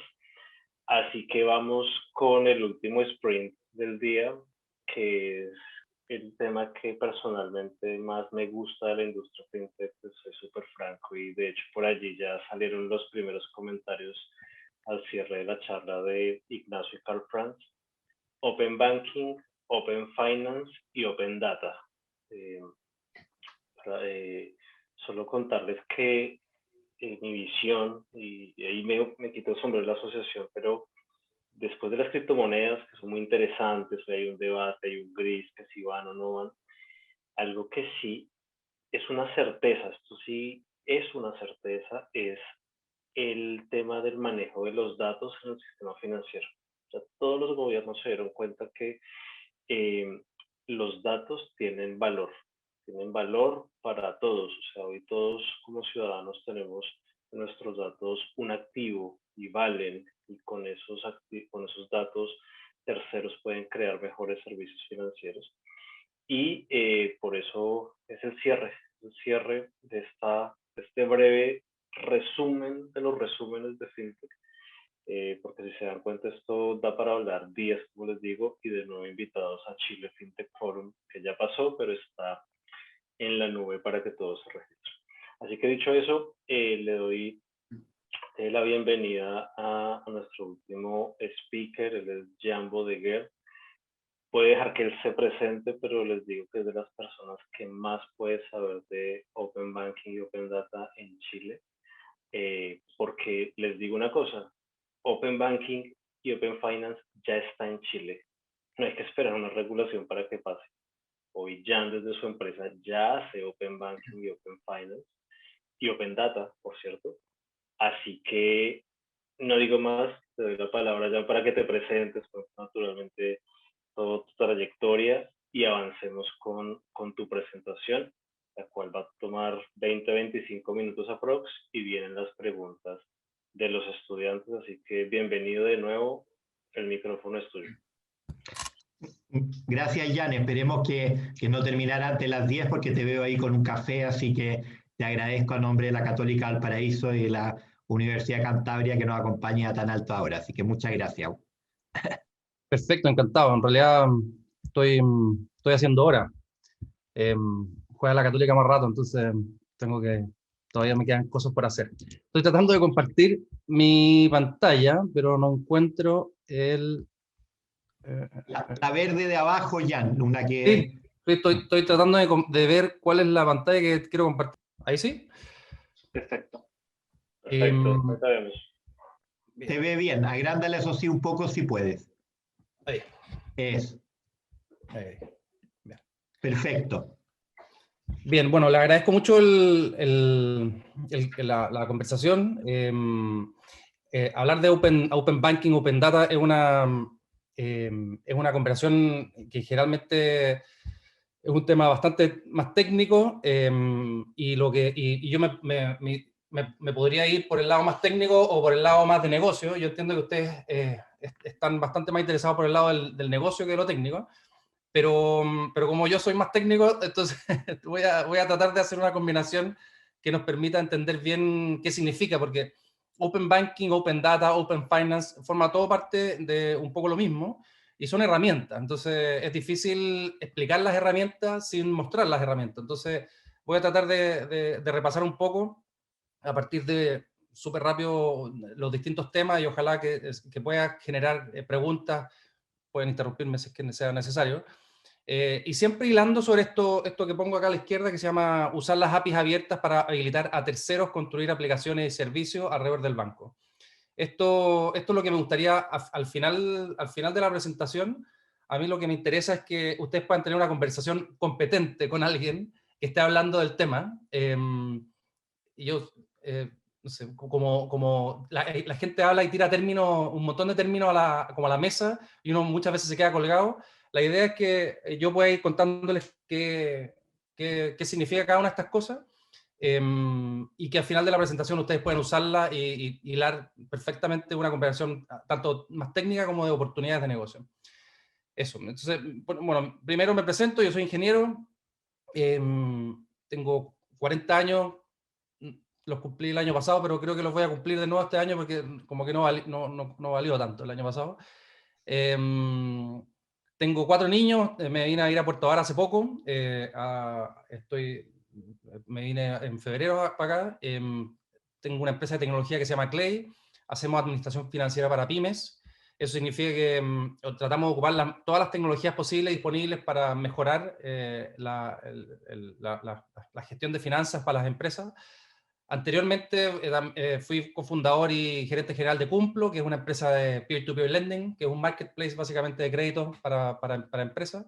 Y anterior a eso fui director de Startup Chile. Fui el primer director de Startup Chile. Me tocó ser el director ejecutivo inicial. Por lo tanto, me ha tocado en mi vida un montón conocer y hablar de emprendimiento y es una de las cosas que más me gusta. De hecho, soy mentor de Startup Chile. Hago hartas mentorías, así que si alguien está interesado en emprender, también encantado de poder conversar después. Bueno, partiendo el contexto un poco de Clay, nosotros somos un SaaS. Un SaaS significa un software como servicio, es un software que se arrienda y vive en la nube, básicamente. E conectamos el mundo real con la finanza porque es un software financiero enfocado en el dueño del negocio, básicamente. Y el dueño del negocio muchas veces no sabe muy bien administrar pero sí lo que sabe muy bien es administrar la caja. Entonces tratamos de hacer una herramienta que desde la caja, desde la cuenta del banco, de gestión financiera en múltiples ámbitos. Nuestra herramienta fundamental es una herramienta de conciliación bancaria. Básicamente tenemos robots que van a distintas partes a distintas fuentes de información y van sacando información desde banco o desde facturadores de servicios de impuesto interno, y vamos trayendo esa información para que el usuario literalmente tenga una herramienta muy fácil de usar para ir cuadrando la caja, y sobre eso se van construyendo un montón de herramientas. Bueno, como le decía, la caja es hacer bien la conciliación bancaria, es una cosa que realmente agrega un montón de valor a una empresa. Traemos información de distintas fuentes, no solamente desde bancos, pero de distintas fuentes, y le damos esta arma secreta que decimos nosotros, que es la conciliación, que permite llevar un montón de áreas de negocio bien alineados. Son datos, y al final uno no necesita tantos datos para saber la importancia que tiene a nivel del negocio. Se dedica mucho tiempo en mover datos de un lado para otro.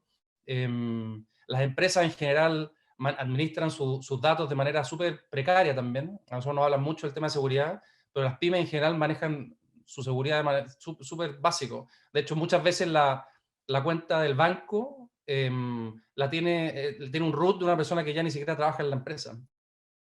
Agregar y sacar usuarios del banco que prefieren ocupar un root de una persona que ya no está. Y esto ha ido cambiando. Desde los bancos todavía falta un arrojo, digamos. Desde la conciliación, como les decía, nosotros mantenemos un montón de otras áreas de negocio. Tenemos una cobranza, un gestor de cobranza, por ejemplo, vamos haciendo notificaciones por ejemplo, oye, te emití una nueva factura, oye, acuérdate de pagarme una factura, oye, gracias por pagarme la factura. Cosas que el emprendedor en general gasta un montón de tiempo. Hacemos contabilidad sobre esos datos también, mejora el flujo de caja, hace un mejor análisis de riesgo, etc. Alrededor de 800 empresas usan Clay, dentro de ellas también muchas empresas de tecnología, que también están súper abiertos a trabajar con software más moderno de gestión de finanzas. Y eso también es súper importante porque las empresas ya se están moviéndose allá. O sea, todas las empresas nuevas se están moviendo hacia productos tecnológicos más sofisticados, a pesar de que los bancos todavía no se muevan. Bueno, y concluyendo esa pequeña introducción, nos vamos directo al tema de las API. Como dije al principio, API, el Open Banking significa usar APIs abiertas para habilitar a terceros construir aplicaciones y servicios alrededor del banco. Significa que el banco no es el que aprovecha las APIs, sino que es el que disponibiliza las APIs, y otros construyen herramientas alrededor del banco. Me encantaría poder mirar, o no sé, hacer la pregunta de alguien, quién sabe lo que es una API, o si a alguien le ha tocado programar alguna vez algún pedazo de código. Pero básicamente las APIs son posibilidades, y al final uno en negocio lo que busca es generar oportunidades, generar posibilidades de nuevos servicios, nuevos productos que nosotros podamos comercializar.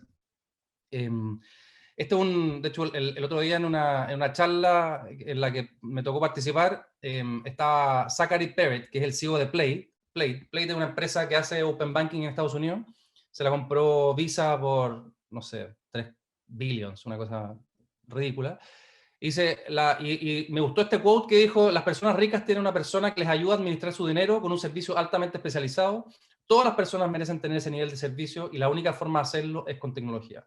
Y si nosotros nos vamos, yo me especializo específicamente en pymes, no me quise meter en el segmento personas, pero si nosotros vamos a la pirámide de segmentos que tiene una empresa o que tiene un banco, al final vamos viendo que la pirámide se va desgranando hacia abajo, y hay un montón de empresas que no las atiende nadie, porque en realidad no hay servicios para ellas. Son empresas que no generan rentabilidad para un banco. De hecho, hemos peleado un montón como emprendedores para tener una cuenta que no esté asociada a un producto financiero. En general uno no puede sacar cuentas bancarias sin sacar un crédito o sin tener una tarjeta de crédito. ¿Cuál es ¿Cuál es el riesgo de estar en recibir plata y generar plata, mover la plata de un lado a otro? Y finalmente vamos viendo que hay segmentos súper desatendidos. Por supuesto que las empresas que están creciendo requieren, por ejemplo, de factoring o generar nóminas de pago, que son súper comunes para pagar proveedores. Pero después cada vez va bajando empresas nuevas. En general uno siempre dice que hay que tener un pituto para abrir cuenta en un banco. Y eso principalmente es porque es costoso abrir cuentas para clientes que no van a consumir productos financieros. Y la conversación sobre datos, por supuesto, tiene que ver con de quién es dueño de los datos, y todo parte en que nosotros, como personas, somos los dueños de los datos.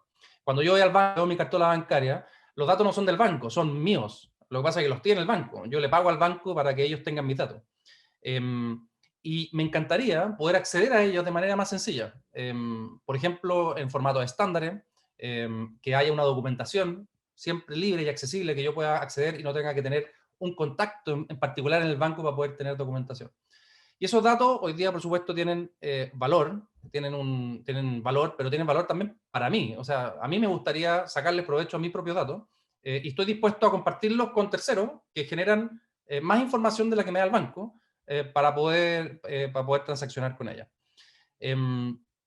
Acá yo le puse, ¿quién tiene APIs y por qué se le dice Open? API básicamente es una interfaz que te permite conectar o recibir un dato desde una fuente externa, y en general la mayoría de las empresas tienen APIs. Hay un término que se da en esta como negociación de la regulación del Open Banking, que se llama de la reciprocidad.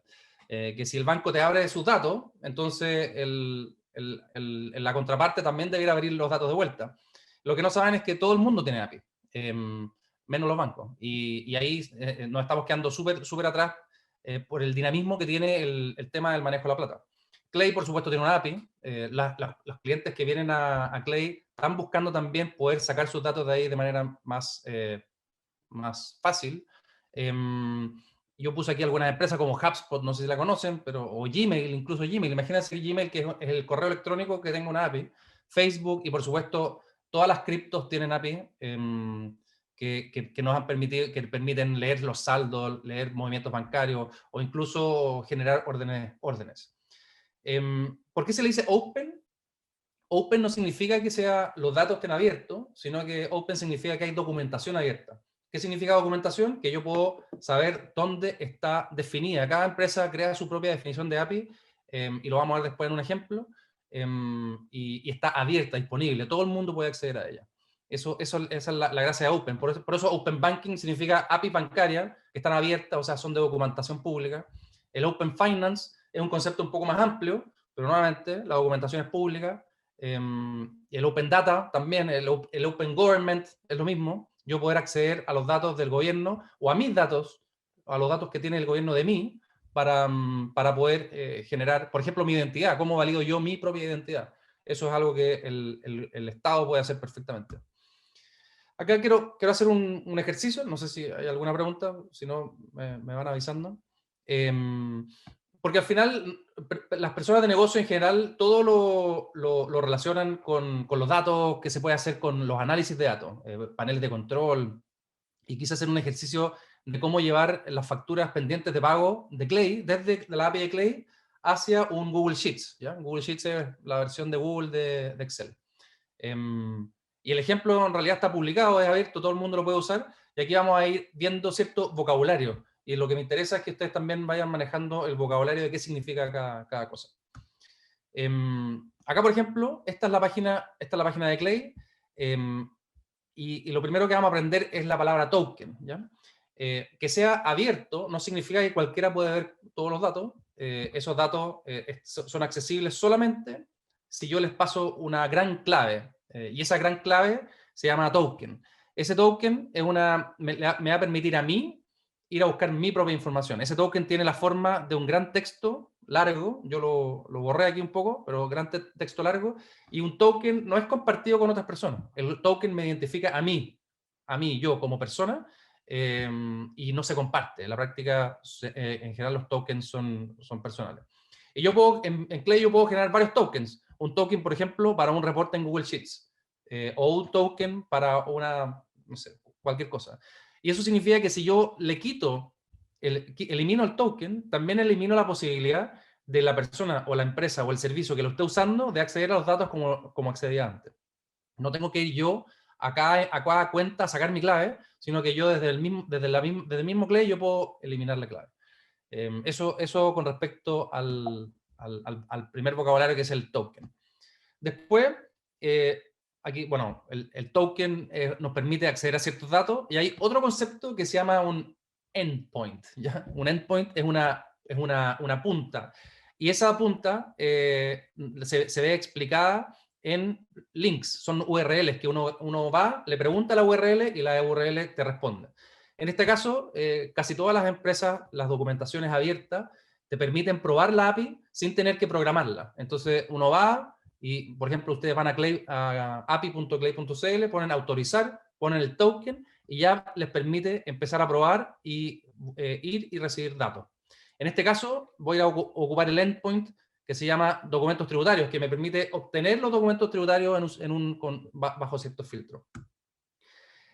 Bueno, aquí, como les digo, lo que está marcado en rojo es la URL que se llama, y lo que devuelve esos datos que está allá abajo. ¿Por qué es importante esos datos? Y voy a replicar esos datos en la siguiente presentación, o sea, en el siguiente slide. La gracia de estos datos es que, a diferencia, por ejemplo, de compartir archivos de texto o archivos Excel, el formato siempre es el mismo. Siempre es el mismo. Entonces yo, como programador, no tengo que estar adivinando qué es lo que quería decir el programador cuando se exportan los datos. Esto me permite a mí ocupar infinitamente menos tiempo en manipular los datos, simplemente los puedo usar. Se pueden compartir dentro de este formato, se puede compartir texto, fecha, números, arreglos y objetos que son también tipos de datos. Si los datos son muchos, por ejemplo, en este ejemplo, la cantidad de documentos tributarios que me trajo son 725. Muchas veces cuando son muchos, lo que hace es que se paginan. Paginan significa que van de 200 en 200. Entonces yo voy y digo, tráeme los primeros 200, después tráeme los siguientes 200, etc. Y después, con el que tengo estos datos, yo puedo guardarlos en mi base de datos y puedo usarlo, o simplemente usarlo, desplegarlo, moverlo, hacer un gráfico, por ejemplo. Yo les mostré aquí un caso de lectura, pero ¿qué se puede hacer en la práctica con las APIs? La API es una instrucción, yo le doy una instrucción a la contraparte que dice, oye, dame los movimientos, o sea, los documentos tributarios de esta empresa en particular. Pueden dividir en 3 tipos de permisos. Uno, leer, el segundo es escribir, y el tercero es ejecutar. ¿Y por qué yo separo escribir de ejecutar? Porque, bueno, leer, para efectos del banco, tiene que ver con, por ejemplo, obtener los saldos del banco. Una empresa grande no tiene una cuenta bancaria, tiene decenas de cuentas bancarias. En general, cuando uno va a un banco a pedir financiamiento, te obligan a abrir una cuenta bancaria. Entonces uno va repartiendo cuentas bancarias por el mundo. Obtener un saldo consolidado es tremendamente difícil. Hoy día, ¿cómo se hace? Una persona literalmente se mete a las cuentas bancarias, va sacando los saldos y después al final del día puede tener los saldos. Y ese saldo, por supuesto, ya cambió. Si tuviéramos una API, nosotros podríamos decir, tráeme todos los saldos bancarios y yo eventualmente podría aumentar mis niveles de inversión, de movimientos de plata, la meto en un fondo mutuo, la saco, pago un crédito, etc. Si yo tuviera la información más accesible. Obtener los saldos de fondos mutuos. Por ejemplo, si tuviera la Tesorería General de la República, tuviera una API, yo podría obtener las declaraciones de ingresos. Las empresas que hacen importaciones se tienen que meter a la tesorería a ver cuáles son las declaraciones de ingresos que están recibiendo para poder declarar los impuestos mensuales. Obtener multas, por ejemplo, o incluso obtener las facturas pendientes de aceptar en el servicio punto interno. Ustedes saben que para factorizar una factura, ustedes primero tienen que aceptarla, pero antes que eso tengo que ir al servicio y es todo un enredo. Con una API simplemente nosotros podríamos tener toda esa información muy a la mano. Escribir significa, por ejemplo, cargar una nómina de pago de proveedores. Esto es súper importante porque las empresas ocupan un montón las nóminas, pero son engorrosas, hay que cargar un Excel, realmente engorroso. Si nosotros con una API pudiéramos escribir en el banco y decirle, oye, quiero cargar una nueva nómina, esa nómina podría estar disponible para depósito y solamente cargar la nómina. Ahora, ejecutar es otra cosa. Y ejecutar, ahí está la discusión de ejecutar significa firmar, no es lo mismo cargar una nómina que firmarla. Y ahí el banco podría decir, sabes que yo me reservo la firma simplemente para mis métodos de firma y no quiero compartir eso, por lo tanto, firma siempre con mi método de autenticación, en fin. Pero si se dan cuenta, ahí estamos dando un montón de posibilidades de cosas que se pueden hacer, y yo en general, las APIs son instrucciones, por lo tanto, siempre tiene que ir con un verbo asociado, es una acción: obtener, cargar, firmar. Bueno, yo en general veo las APIs como una red de posibilidades, porque no solamente, ¿qué es lo que puedo hacer yo no solamente con una API, sino que conectando múltiples APIs? Por ejemplo, yendo al servicio puerto interno, viendo qué facturas tengo pendientes de pago, y cargando directamente la nómina del banco. Son cosas, ahí empezamos a mezclar, y por eso hablo de posibilidades, porque al final el banco no puede elegir cómo sus usuarios usan las API, usan sus datos. Al final, lo que pasa es que la gracia es construir una comunidad de desarrolladores que tengan las ganas de desarrollar nuevas aplicaciones y nuevos servicios para sus clientes. Y por eso es importante crear un ecosistema alrededor. No sé si han escuchado la palabra hackathon, pero muchos bancos lo que hacen es que hacen una hackathon, que invitan a un montón de desarrolladores y dicen, miren, esta es la API del banco, ¿qué se le ocurre hacer a ustedes con esta API? ¿Cuál es la gracia de eso? Es que, y de hecho incluso regalan computadores, porque hay un valor tremendo en que las personas, una vez disponibilizadas las API, se puedan usar. No sirve de nada una API que está disponible pero no se usa. Hay una API, por ejemplo, para datos públicos de la CMF. Uno, si quiere consultar el dólar o la UEF en un día particular, uno va y le pregunta a la CMF y te responde. Pero es muy básico eso todavía. Nosotros queremos acceso a nuestros propios datos, tanto en el servicio punto interno, que podría ser el Open Government, en Previred, ahí tengo un ejemplo también, pero hay un montón de instituciones que sería genial que nosotros pudiéramos tener aquí. Y aquí un último ejemplo, los e-commerce hoy día son empresas que usan APIs todo el rato. Cuando ustedes van y quieren comprar un zapato, van a una página web, probablemente sea en Shopify o en Jumpseller o Visale también tiene una, y ven el inventario lo está sacando desde otro sistema, y por detrás, ustedes no tienen por qué saberlo, pero desde detrás está llevando el inventario directamente desde la fuente. Después, cuando pagan, Transbank también tiene una API que les permite ejecutar la orden de el pago. Una vez que se procesa el pago, se tiene que crear la boleta o la factura. Eso gatilla una API que dice, oye, que escribe esta factura y por favor fírmala. Y finalmente, lo que hacemos con Clay es conciliar ese pago para que todo quede cuadrado y contabilizado. O sea, somos usuarios diarios de las API. Y hay plataformas que se llaman no-code, que significa que no necesitamos saber programar. Me imagino que ustedes deben conocer, por ejemplo, Power BI. Power BI es una herramienta que te permite traer datos de distintas fuentes y hacer análisis y darte cuenta, por ejemplo, no sé, pues, cómo subiendo la facturación, etcétera. Tableau lo mismo.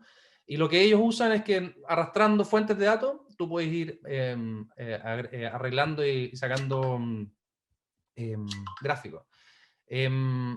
Y hay dos empresas que son bien entretenidas, que se llaman, una es If This Then That, que significa si hago esto, entonces después hago esto otro, o Zapier, que son muy parecidas las dos, que lo que hacen es que, dado ciertos contextos de una API, entonces gatillo otras cosas. Y eso te permiten conectar cosas o distintas APIs sin tener que saber programar. Y en general, no sé, yo If This Then That lo uso para la domótica, por ejemplo, en mi casa. Si sale el sol, entonces apaga las luces. Si son las 8 de la noche, entonces prende una luz. Si son las 8:45, yo les bajo la luz a un 10% a una cierta hora a los niños para que se queden tranquilos, y eso significa, y eso también lo puede hacer gracias a que hay una API que está leyendo, y cuando se gatilla cierta cosa, pasan otras cosas. A mí se me ocurren cosas como, por ejemplo, si tengo más de tanta plata en el banco, mándala al fondo mutuo. No me esperaría a mí para una instrucción, siendo que tengo plata en el camino. En fin. Y para terminar, esto ya lo último, los atributos de una API a nivel como más comercial aumentan el long time value de un cliente. La esperanza de vida de un cliente en la empresa aumenta infinito si ese cliente tiene las APIs conectadas con distintos servicios. Salirme de un servicio es más fácil que salirme de varios servicios interconectados entre ellos. Es mucho más difícil y por supuesto, buscar la combinación afuera es más difícil. Lo segundo es que gracias a la API no tengo que rehacer lo que hace el de al lado. La gracia de la tecnología es construir sobre lo que ya hay. Por ejemplo, bueno, nadie puede hacer un banco, necesita una licencia, pero si hacer un banco fuera gratis, probablemente ya se hubiera puesto alguien con API para que otras personas pudieran interactuar con ella. La gracia de las APIs también es que, y construyendo sobre el punto 2, es que hay una especialización. Si ya alguien hace lo que yo necesito, por ejemplo, que un banco haga, no tengo que yo hacer un banco, por lo tanto, yo hago una especialización, no, puedo usar mi tiempo en cosas más útiles, en cosas que agreguen mayor valor en lo que estoy haciendo. El cuarto, como les hablaba al principio, los dueños de los datos siempre tienen el control, siempre. Si yo estoy asustado y veo que están usando mal mis datos, yo simplemente elimino el acceso al token y ellos ya no pueden tener acceso a la API, por lo tanto, hasta ahí no se acabó. Y lo otro también es la inteligencia colectiva, porque yo como banco no tengo la posibilidad de saber cómo los usuarios o cómo los programadores van a usar los datos de mis clientes.